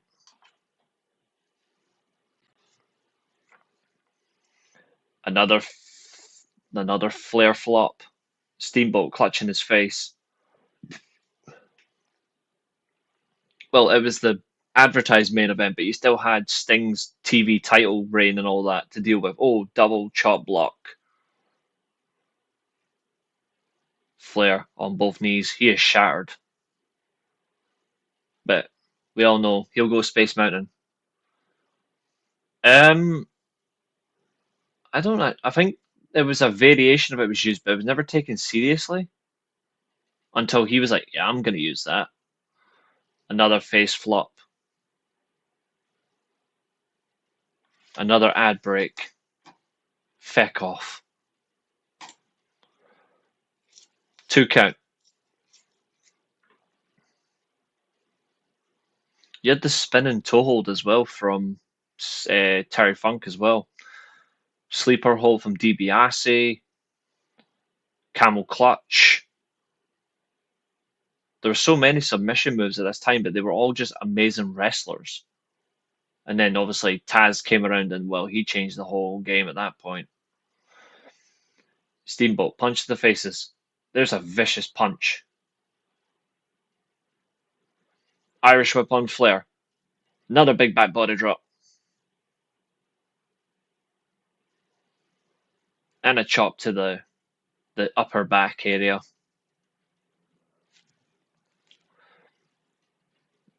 Heavy chop. There's a chop back from Steamboat.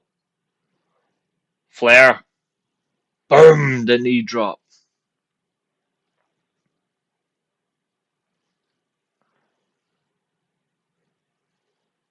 An Indian deathlock.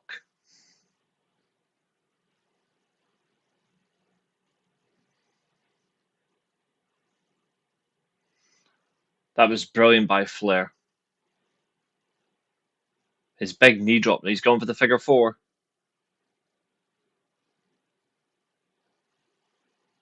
Indian Deathlock was so cool because that's what inspired AJ Styles in the Calf Crusher.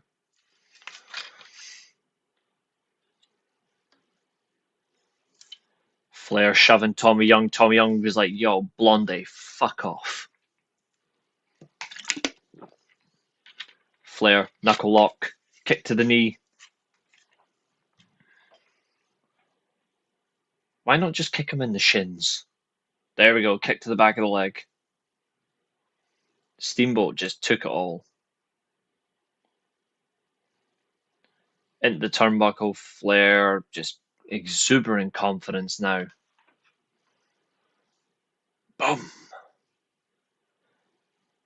Chop to chop. There's a punch. Chop back.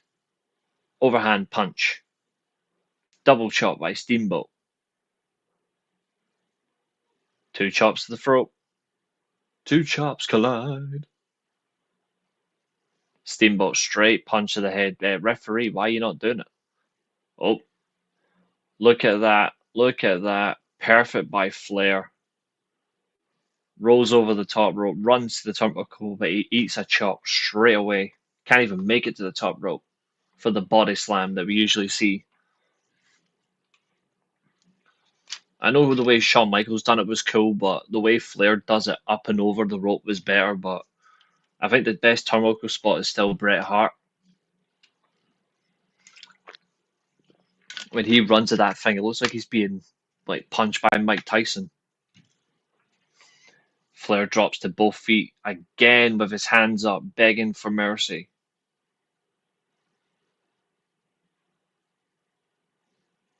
Lovely takedown.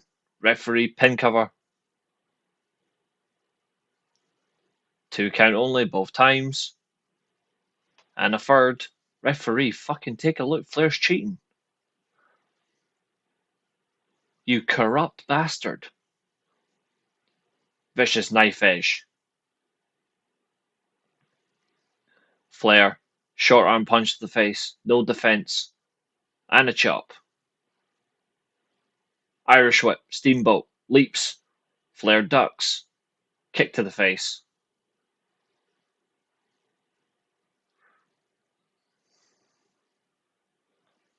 Yeah, even though he injured himself doing it, the guy was insane. I don't know why he would continuously do that. I think it was so bad for him. He should have done it a different way. Flair, knee drop right to the thigh. Giving him a dead legs bad. We've got 20 minutes left of this world title shot. 15 minutes left in the video, of course.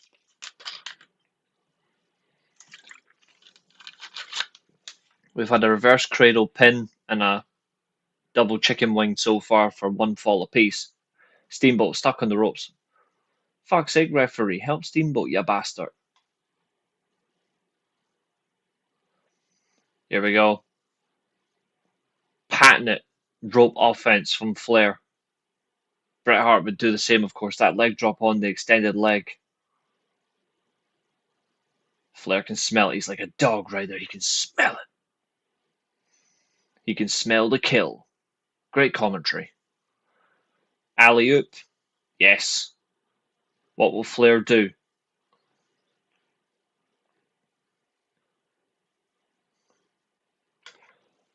Here comes Flair. In despair. Knee drop on the leg.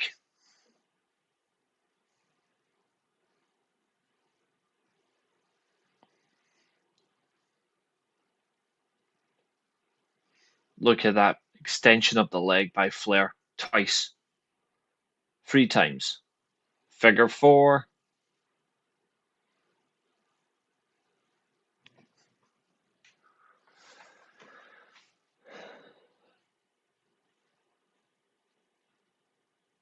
Incredible. Flair's got full extension of the leg.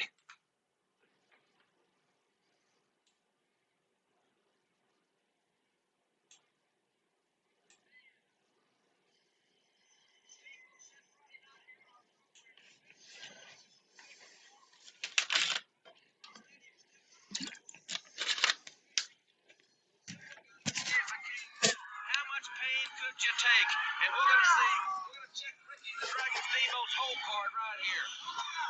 We're checking him right now. He showed me a whole lot of moxie, a whole lot of guts so far in this match. They're slapping each other. Steamboat would love to go ahead and get out of this thing right now. He's not going to give up. I'll tell you what, he will not give up. Former champion Buddy Rogers used that maneuver for many, many years successfully. I'm sure he's pleased to see Oh, that is true, yeah. He was telling the truth. That was a Bill Watts idea.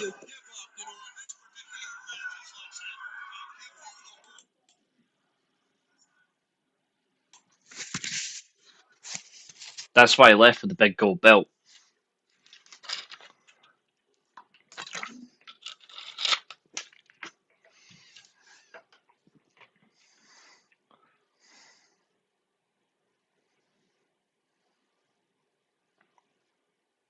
Wait, no, sorry. Jim Herd wanted him to do it.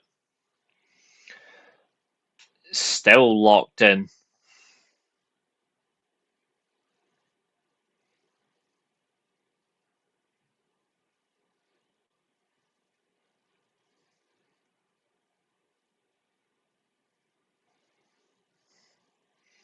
Lovely by Steamboat. Yeah, WCW executive, yeah. When he became Booker.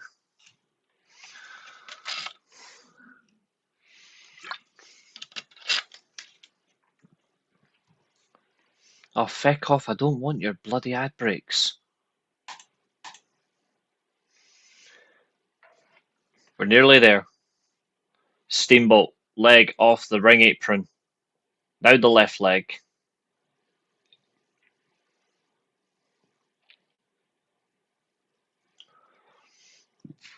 And a third time.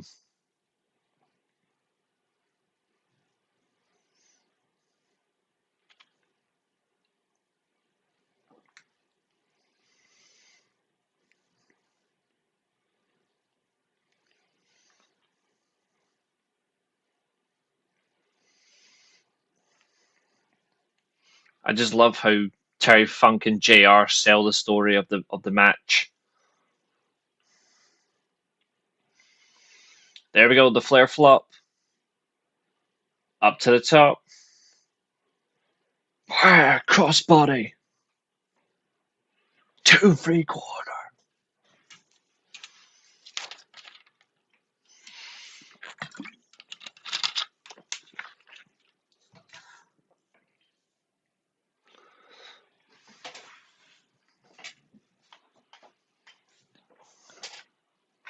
Nice crossbody.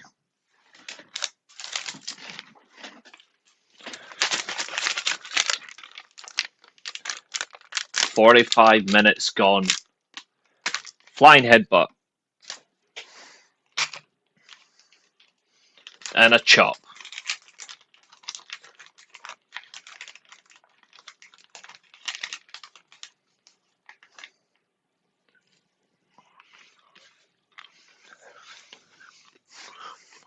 Exactly, Zodiac.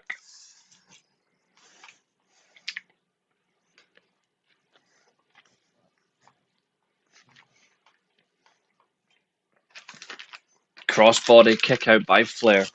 That is how he won the title. Running elbow. Flair evades.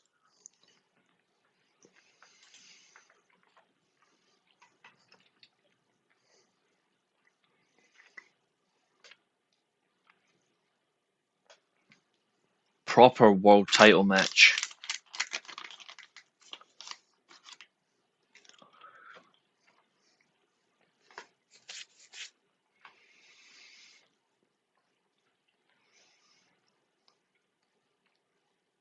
Flair working the back of the head and the stomach. Steamboat swinging neckbreaker. 2 count only. Beautiful match.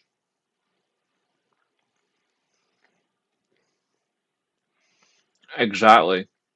They were in insane condition.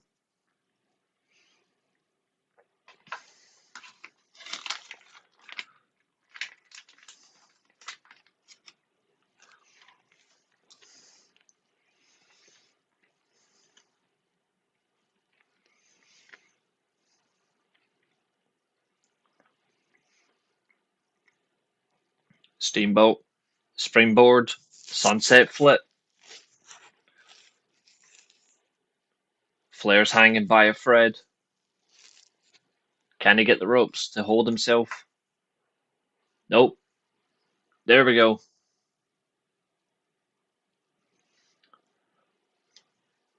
Their Wrestle War match was officially the first 5-star match. Well, labeled 5-star. There's a shoulder tackle sleeper hold.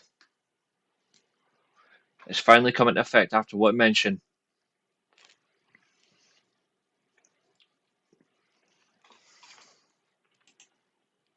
I guarantee you, I would call the matches better than Huckleberry Finn and his big blowjob buddy.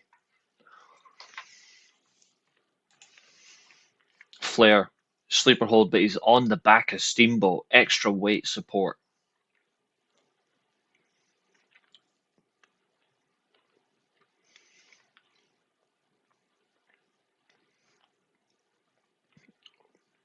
Steamboat is down. He is flat on the mat. 2, one more. One more. Yes, we bloody word, James.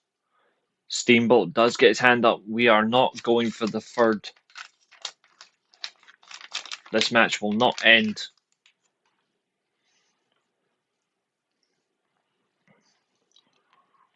Steamboat's will is carrying him. The fire is killing him.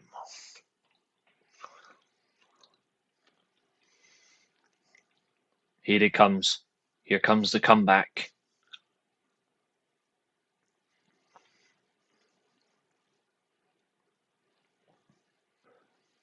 Steamboat circling, runs, boom. Flair face first into the turnbuckle. And falls outside. A little bit over dramatic, but still fun for the crowd.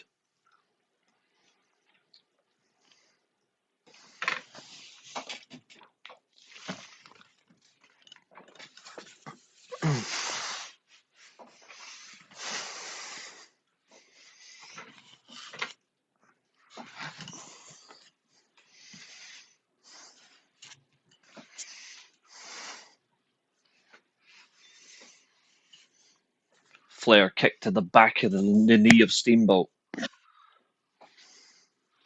Enziguri, back of the head. Calling it a karate kick is funny when it wasn't a karate kick.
How about now?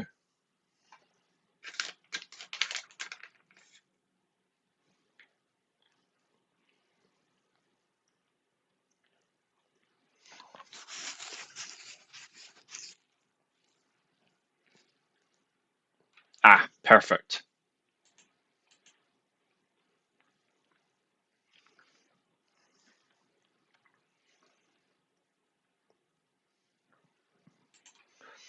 I paused the video, so back to the action. 5 minutes left on this video.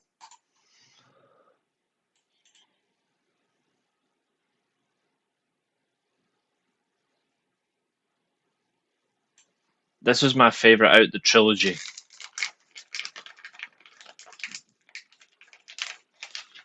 Flair with a knee breaker.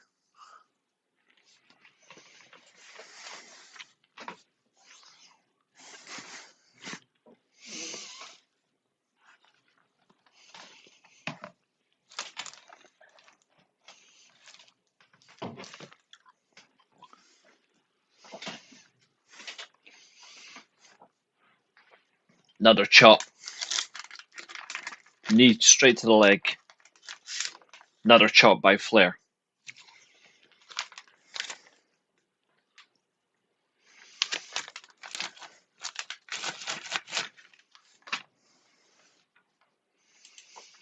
It's my belt.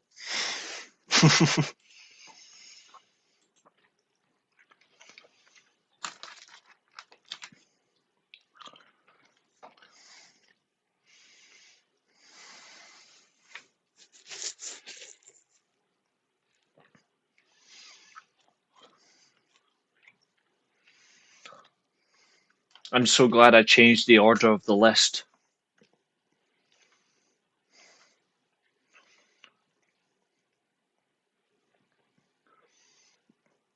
Nearly there. Flair's got 2 legs. Steamboat's got 1.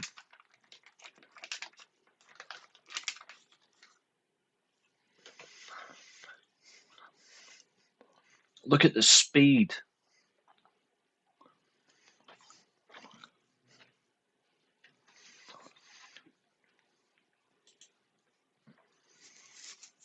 Three minutes left of this video.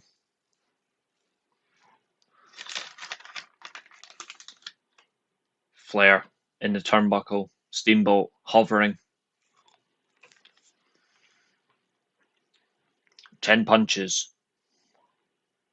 More like 10 chops. But Flair goes for the underhook and fails. There's a clothesline.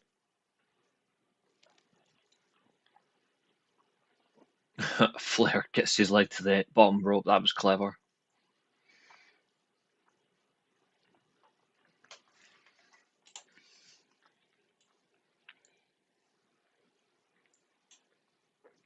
Irish whip.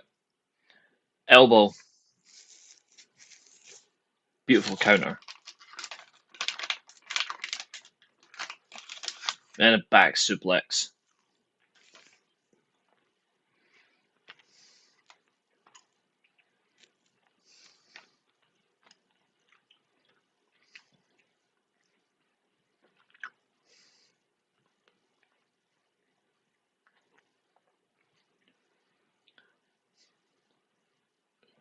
Top rope.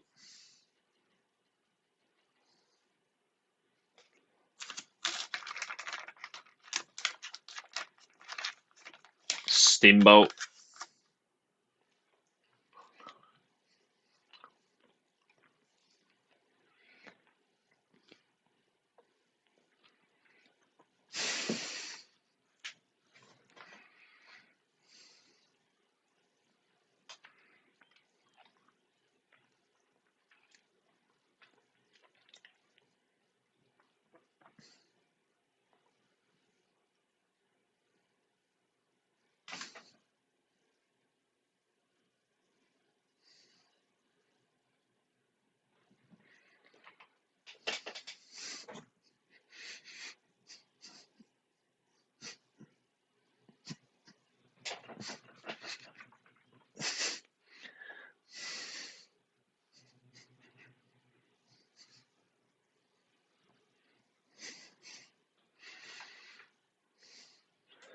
54 effing minutes. What a match. Think I hear Varshouts. Yeah, I mean, to be fair, Flair was right. His foot was under the ropes. And this is how we get the trilogy match.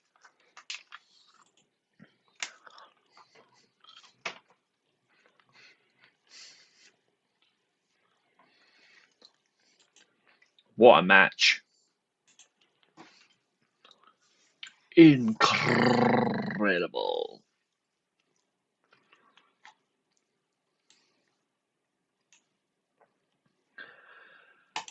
Whew. Right. Are we ready for our fourth and final match of the night?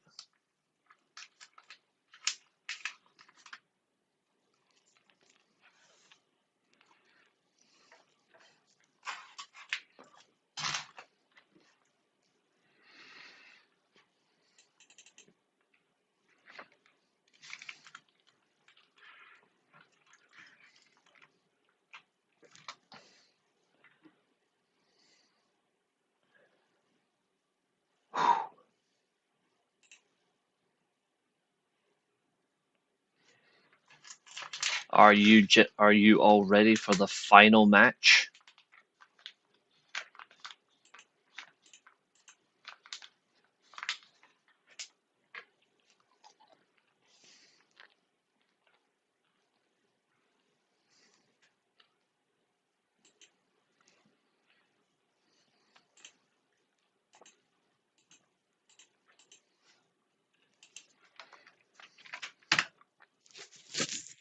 Here it is. The greatest wrestling match in WWE history is our final match of the evening. Bret Hart versus Stone Cold, no disqualification submission match from WrestleMania 13. Here we go. Shamrock in the ring.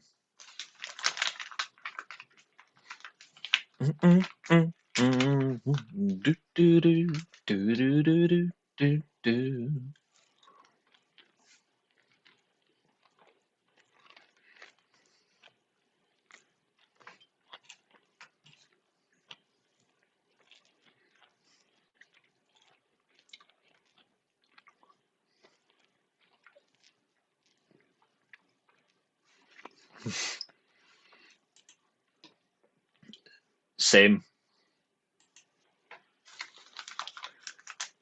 Here we go. Stone Cold out first.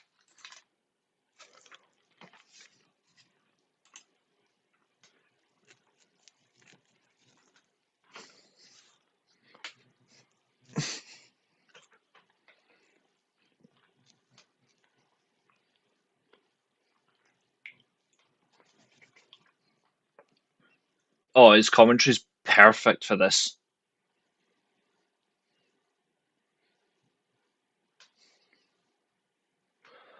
The following contest show the mission match in the ring, Victoria, Texas, weighing 252 pounds, Stone Cold Steve Austin.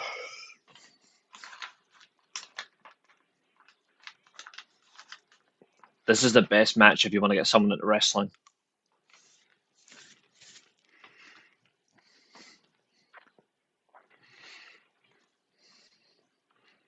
Yeah, that was even better.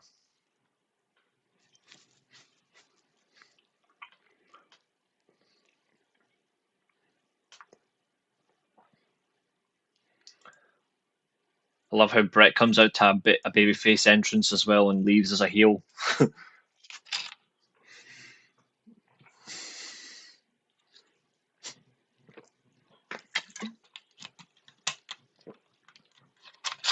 From Alberta, Canada, weighing 234 pounds, Bret Hart.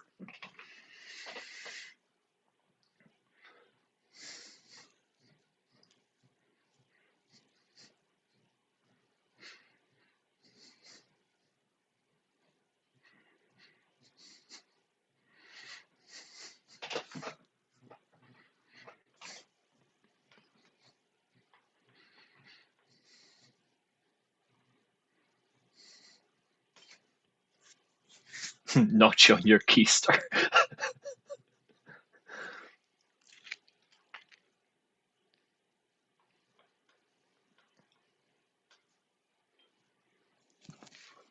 Oh, boom.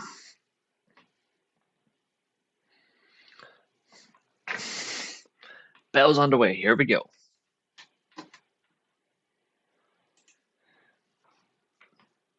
No blood, Brett and Stone Cold. I fucking love this. I love this match. I get asked this at work all the time because everyone at work knows I'm a wrestling fan. They're like, if you can recommend something for us to watch, just any match, what would you recommend? It's this every day. I recommend this all the time. I'm like, just watch this. It has everything you could want. Austin kick to the gut. There a punch. Here we go. Back and forth flurry. Austin with a headlock. Into the ring post.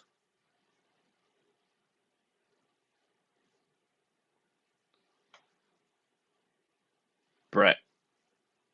Face cover. Going for a suplex, but Stone Cold counters. Ooh. There we go. Brett stuck on the metal railing. There's a running clothesline. Tony Atlas pissed off because someone didn't give him any feet to sniff.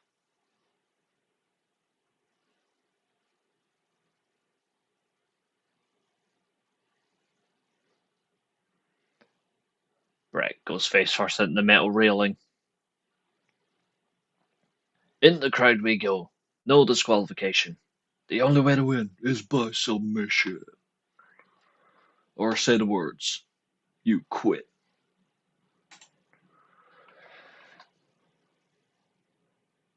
I think that's wild. This is WWE's main channel and it's got 109 million subscribers, but the vault has got 200 plus.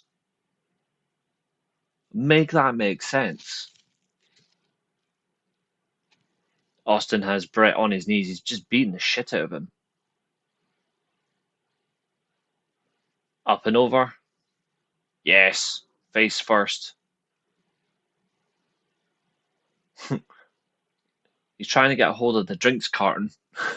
Not letting him, of course. Brett face first. Austin on the advertising table. Good match already. Ken Shamrock is trying to get the fans back. Shamrock would just kill every fan here if he wanted to, but luckily he doesn't snap. He didn't take. He took his angry meds. Into the steel railing by the stairs.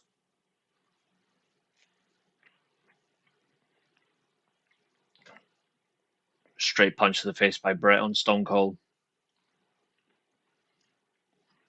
And a headbutt.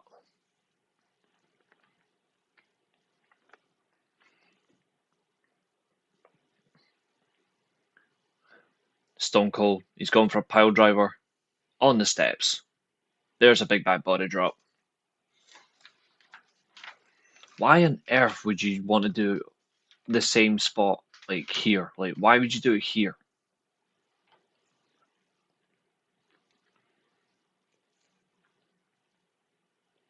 Down the steps we go. If you put the letter S in front of Hitman, you'll know my exact opinion of Bret Hart.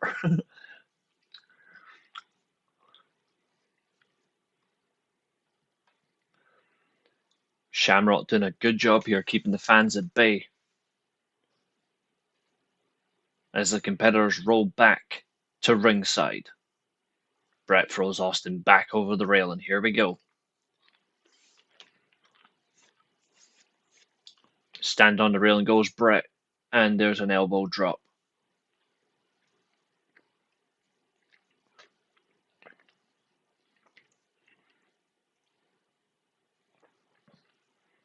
Irish whip, reversal, shoulder first, boom, into the steps. This is the real WrestleMania 13 main event for me, even though Shawn Michaels was a pussy and didn't let it happen. Austin, waiting for Brett. He's got him coiled. Doubled the bird, and a forearm strike.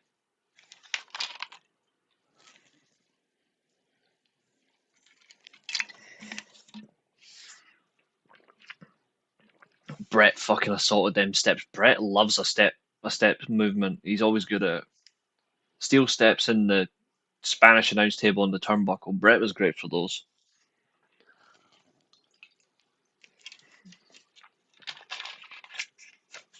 Brett in full control.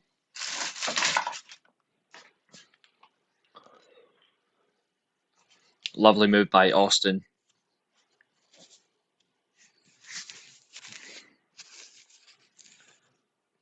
There was one thing about Vince's booking at this time which I credit him for really well.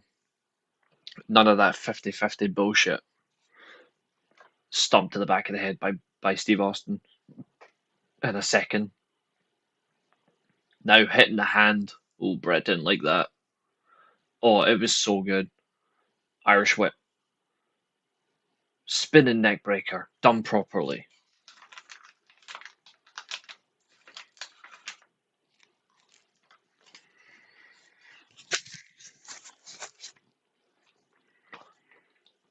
Brett, middle rope. Diving elbow.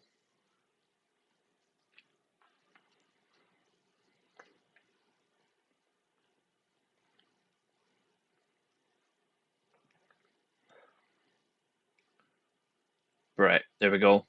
Leg snap. Rolls through. Damaging the hamstring.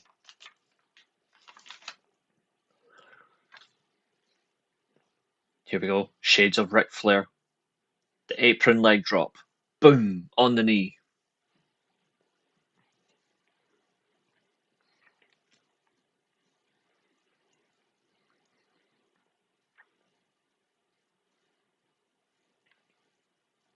There's an elbow drop. On the leg. 2. We had 15 in the last match. Wrenching the leg. I don't think anybody worked the legs better than Brett, in my opinion. The way he would work your legs was insane.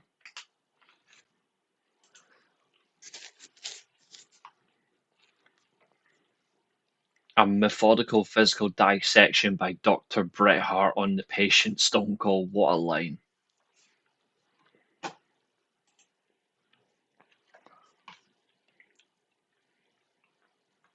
Another float over leg slap. Leg snap. Oh, lovely kick to the back of the knee.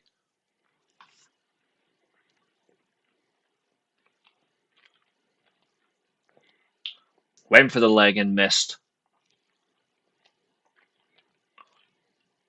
Stunner!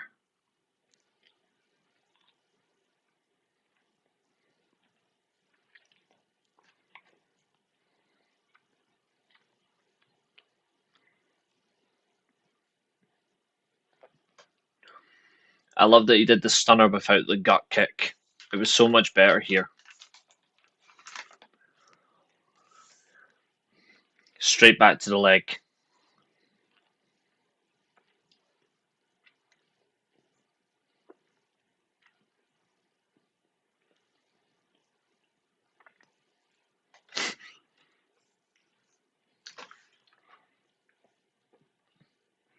Uh-oh. Figure 4.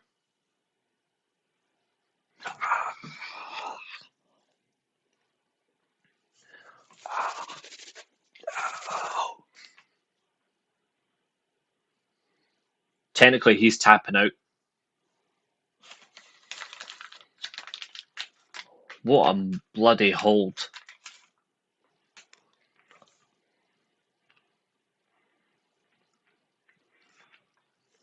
I always loved that move.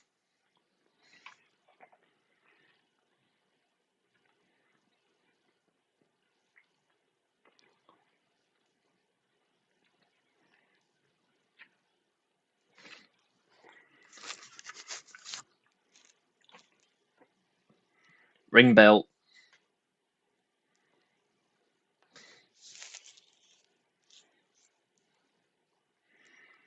And our sponsor, Steelchair.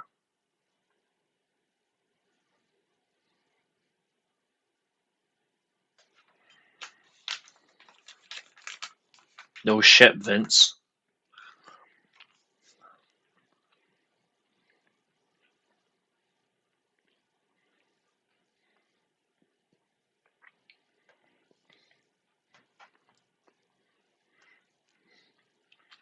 Listen to this crowd.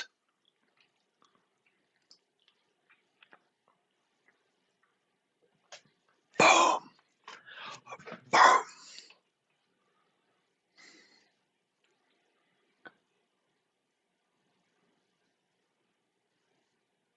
What a chair shot.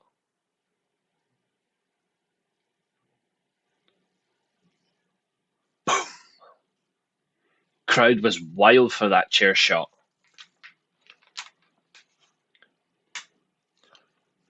Front face slam.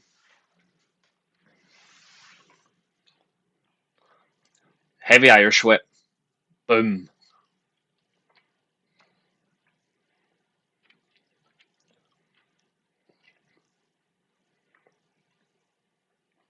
Stone Cold.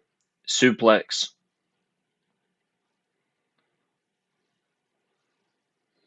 That chair shot from Steve Austin on the turnbuckle was fucking incredible. Boom. There's the one on the back. Steve, middle rope, going for the diving elbow. Just like Brett does. Steve Austin always said his favourite wrestler was Bret Hart, to be fair. So it's cool that he's got the same diving elbow.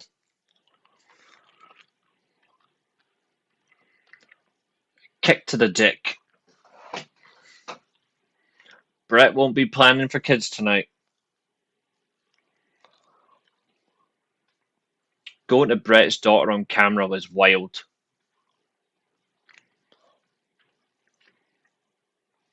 Russian leg sweep.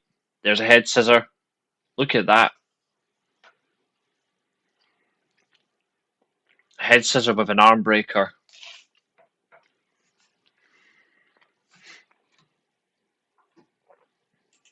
"14 minutes left of this video, but it's about 10-12 minutes left of the match.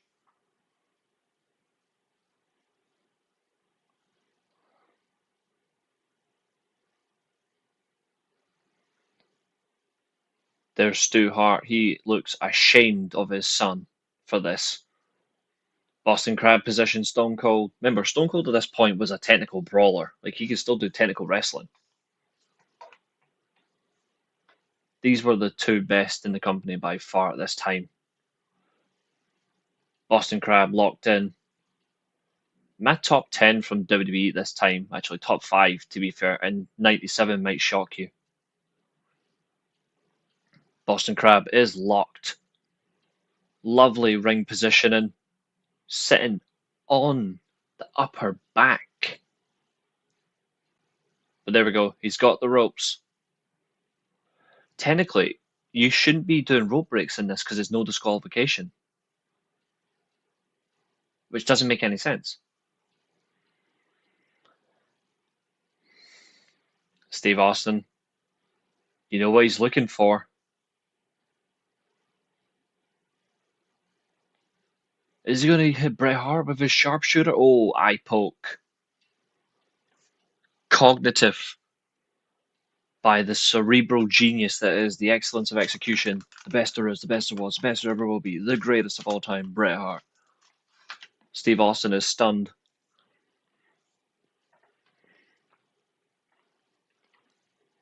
Bret punch to the sternum. And another. There's strike free. You're out, Stone Cold. 4. Off the ropes. Thrown through the middle rope.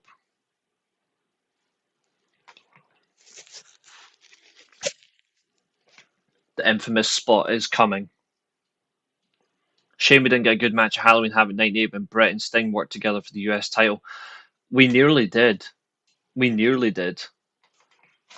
It's just unfortunate at that time Sting's personal life was absolutely fucked and Bret Hart he didn't give a flying fuck anymore. There we go. Steve Austin face first into the ring, into the railing. Now he's busted open. Jerry Lawler shits his pants when he sees the blood here. The second time in 97 WWE has blood. Blood over the King's jacket.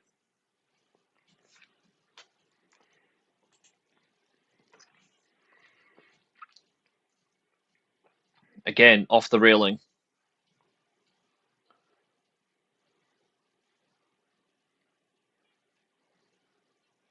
I got blood over me, McMahon. Howard Finkel, to be fair, would do a very good job as a marathon runner. How fast he moves.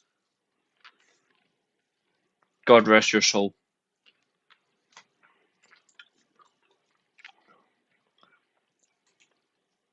Austin is a bloody mess.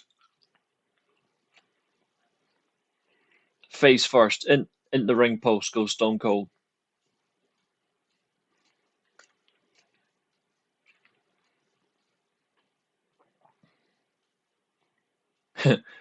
Shamrock stops this with a submission attempt. Austin will kill him. What a fucking line. Austin will kill him.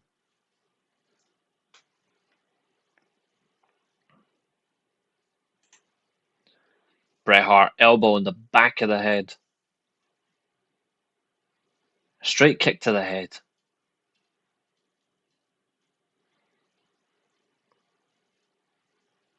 Here comes Bret. A half mount, ground and pound. The pink and black attack is now officially the pink and black blood attack.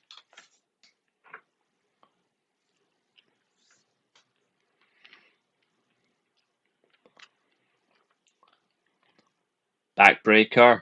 Boom. Patent it offense.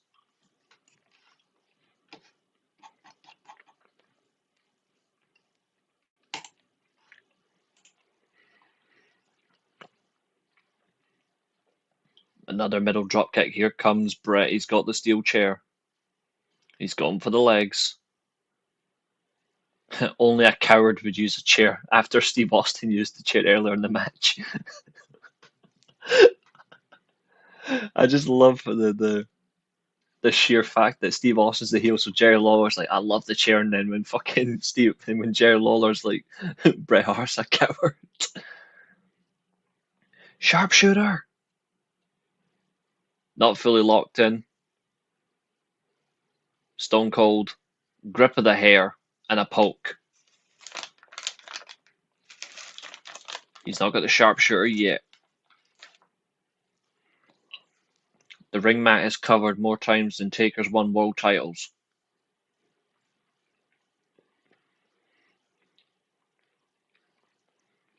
Straight punch. And another. 3, 4, 5. Massive kick to the plums. That was down there around Saskatoon.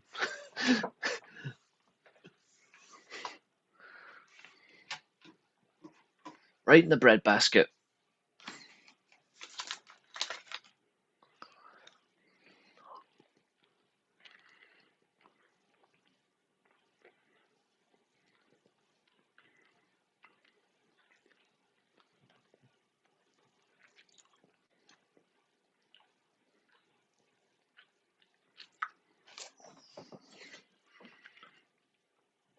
The sternum shot. Stomping a mud hole.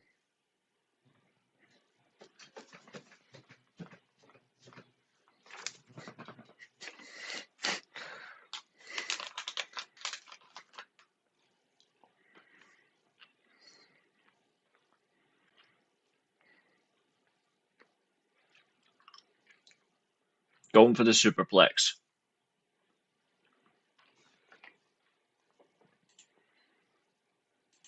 I love this, the fact that Steve Austin's like, I've never been at the top rope before and I'm not confident, so Bret's like, okay, just go to the middle rope then. There's the superplex. Actually, like that Bret went, well, just go up to the middle rope then, and I'll go to the top rope. He's like, yeah, okay. Austin is a bloody mess. Like Vince McMahon's life. Outside the ring goes Bret, holding on to the apron.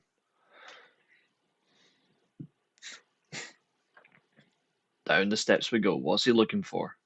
Cable wires.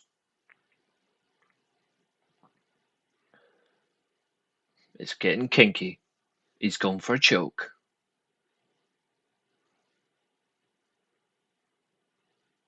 Here comes one of my favourite spots. There we go. Chokes round. Hanging by the fruits.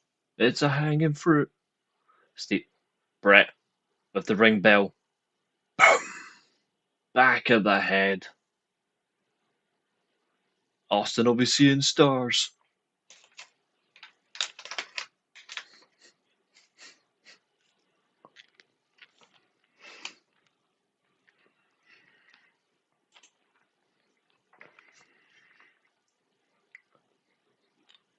Brett maintains grip. Here it comes. Sharpshooter. Rolls over. It's applied. Here we go.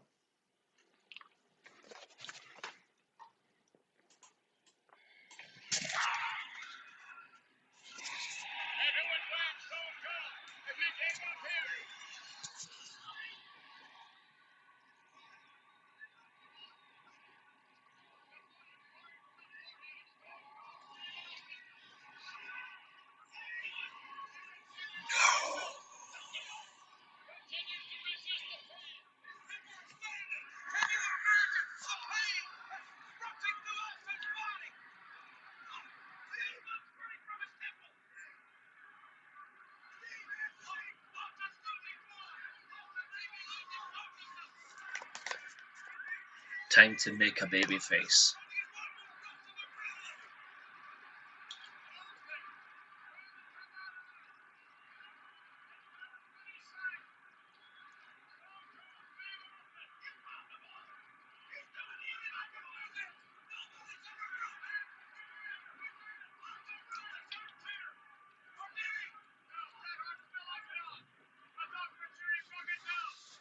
Yeah, Shamrock was enjoying this.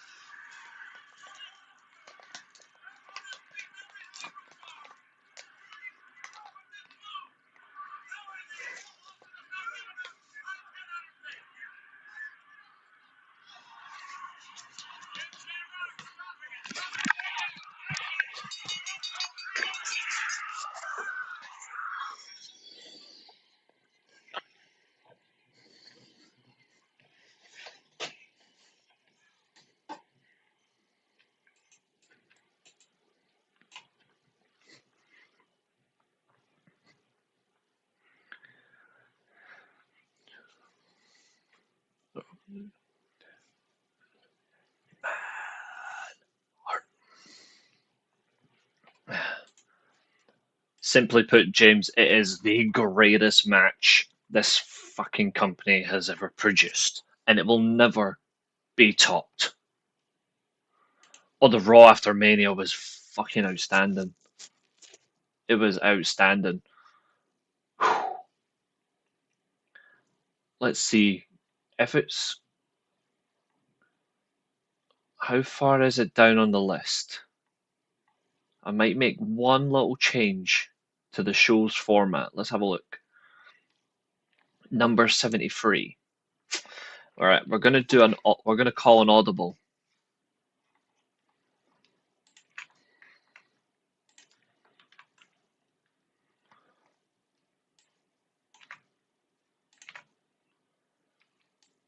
We are gonna do one more match.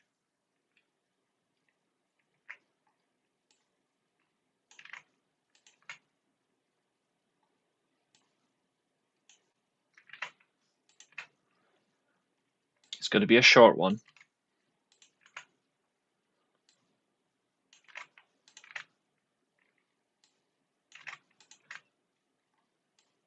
But it's one of the best matches from the Ruthless Aggression era.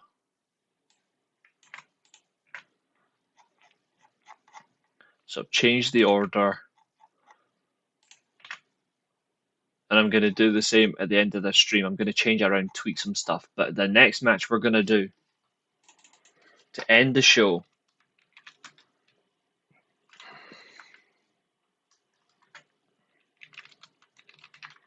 a match. I'm going to add a few of this guy's matches onto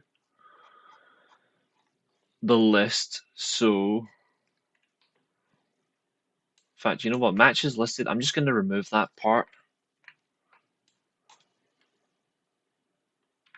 What I'm going to do instead is we'll keep adding. So I'm just going to quickly add in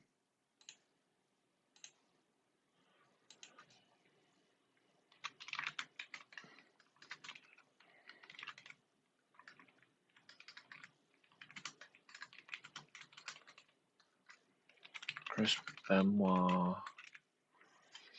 I'm adding in the Kurt versus Benoit Royal Rumble.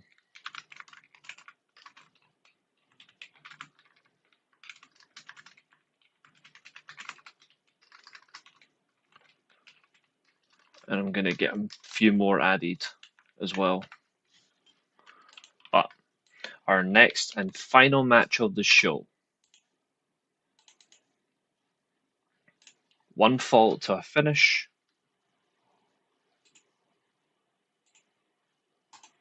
And I think you guys will love this one. 11 minutes on the video. Kurt Angle versus Rey Mysterio. SummerSlam 2002.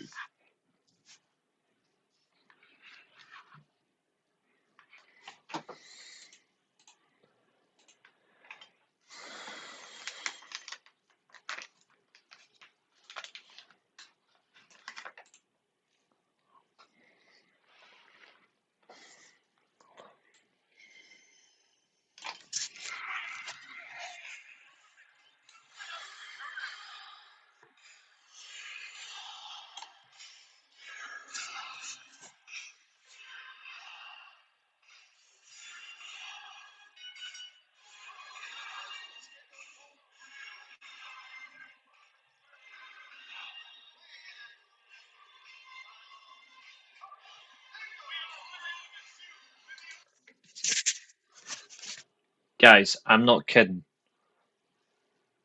This video's got 2.1 million views.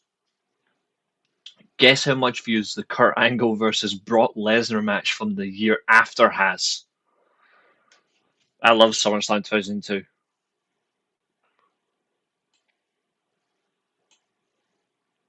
Go. Mysterio, here we go. This is Mysterio's best theme song. When he was in WWE, obviously.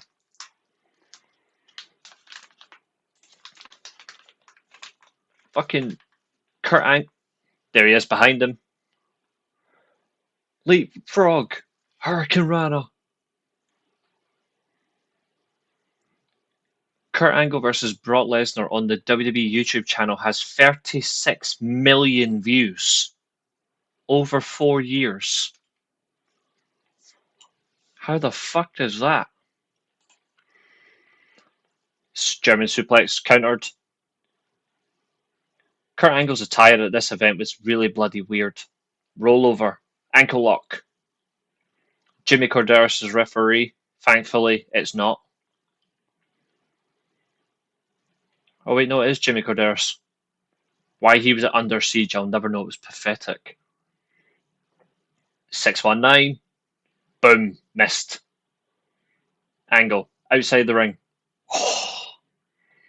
This match was a fucking instant classic as well. But hey, we get to have a joke at the end of this match too. You'll see. Kurt rolls back inside.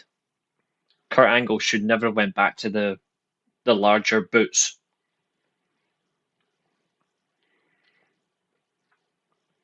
Angle dumps Mysterio back in the ring. Kick to the back.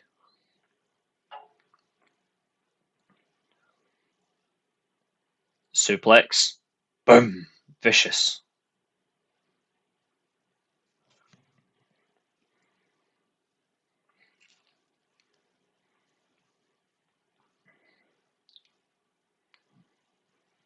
No respect. I love Taz. Angle. Vicious punch. Irish whip. Rey Mysterio runs, kicks to the shoulder blade. Ducks under.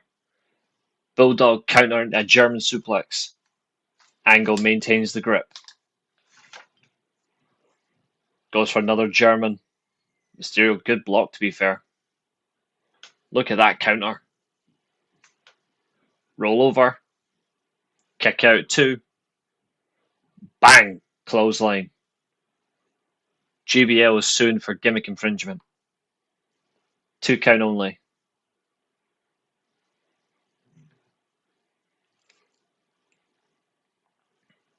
I'm just glad Kurt Angle in 2005 and 6 started wearing much better singlets, like designs, and then obviously his TNA ones were incredible.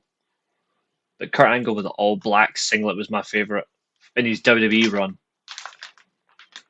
2 count only from the backbreaker.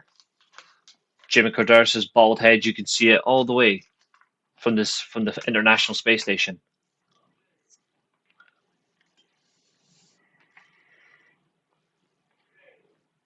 Knee at the back, wrenching at the head.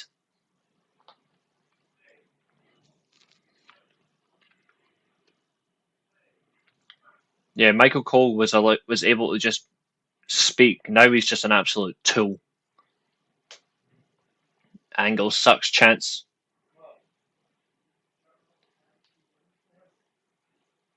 I liked it when Rey Mysterio had these types of attires. I don't like that he wears tights now. I preferred the old leather trousers that he used to wear. They were cooler.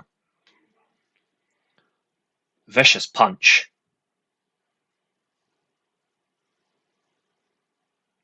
Boom.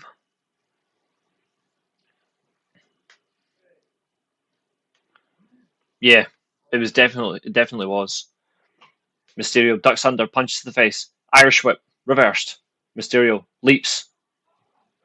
Oh, Hurricane Rana counter into a side slam.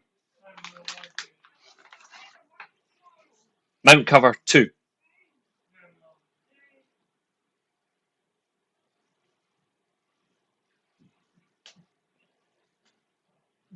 Single leg Boston Crab. Knee into the neck.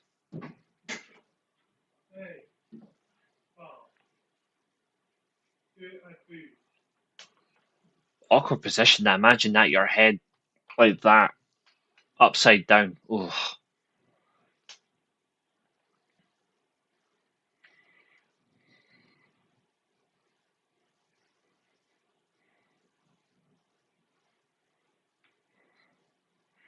Roll over.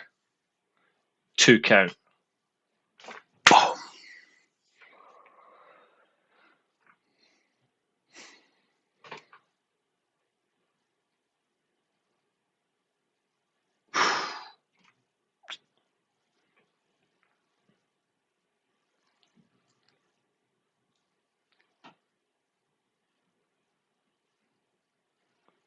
Lovely straight punch.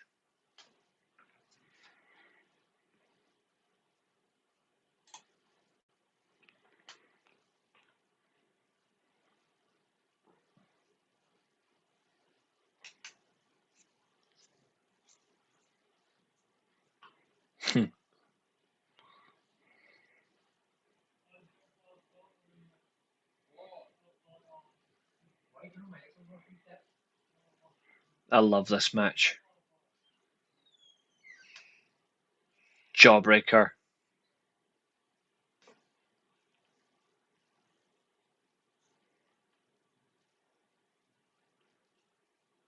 Ray. What pansy.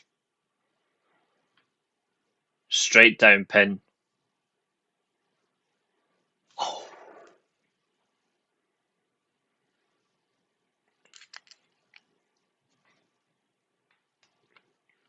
Good night, Irene.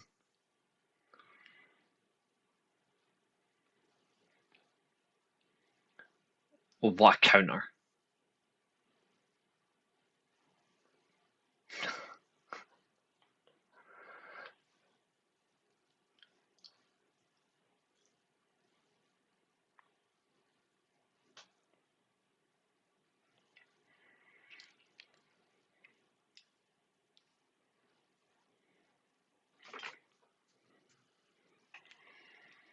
You son of a bitch.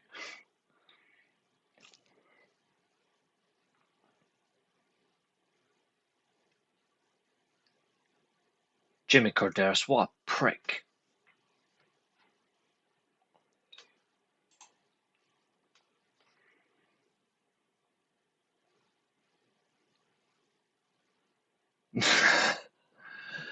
Flying plancha.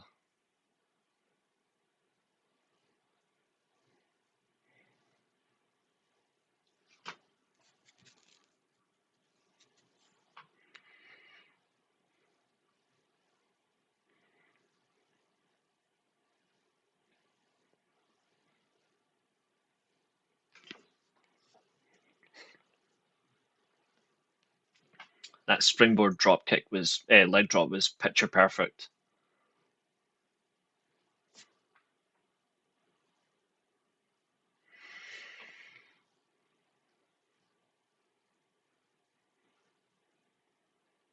Slides under. Oh, electric chair. Boom. What a kick. Good way to counter an ankle lock, to be fair.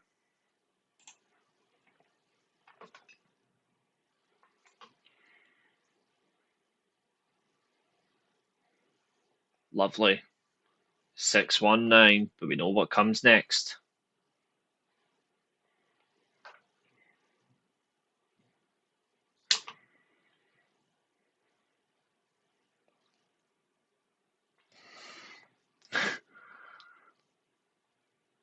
West Coast pop indeed. Spinning heel kick. Right to the plain shaved bald chin.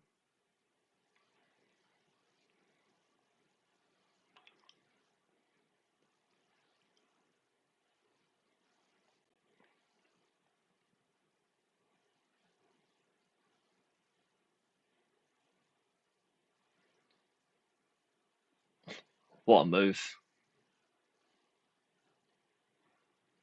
Such a good sequence.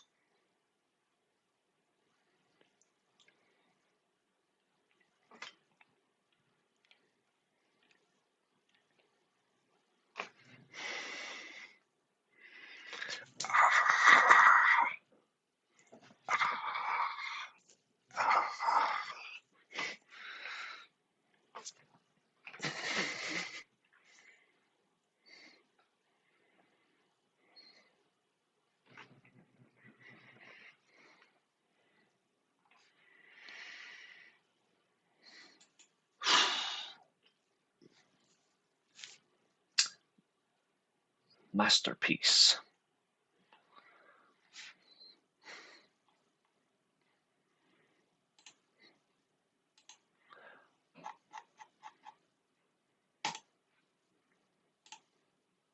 Hmm.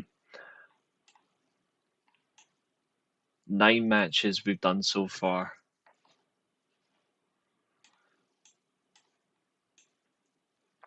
But I think we can safely say this was fun. Ladies and gentlemen, I'm going to get out of here. Thank you for tuning in. I'll be back again tomorrow. But yes, my pleasure, Zodiac. Thank you. And yeah, it was an absolute classic. We will be back tomorrow. I'll see you then. Stay safe. Stay healthy. Smile and wave. Good night.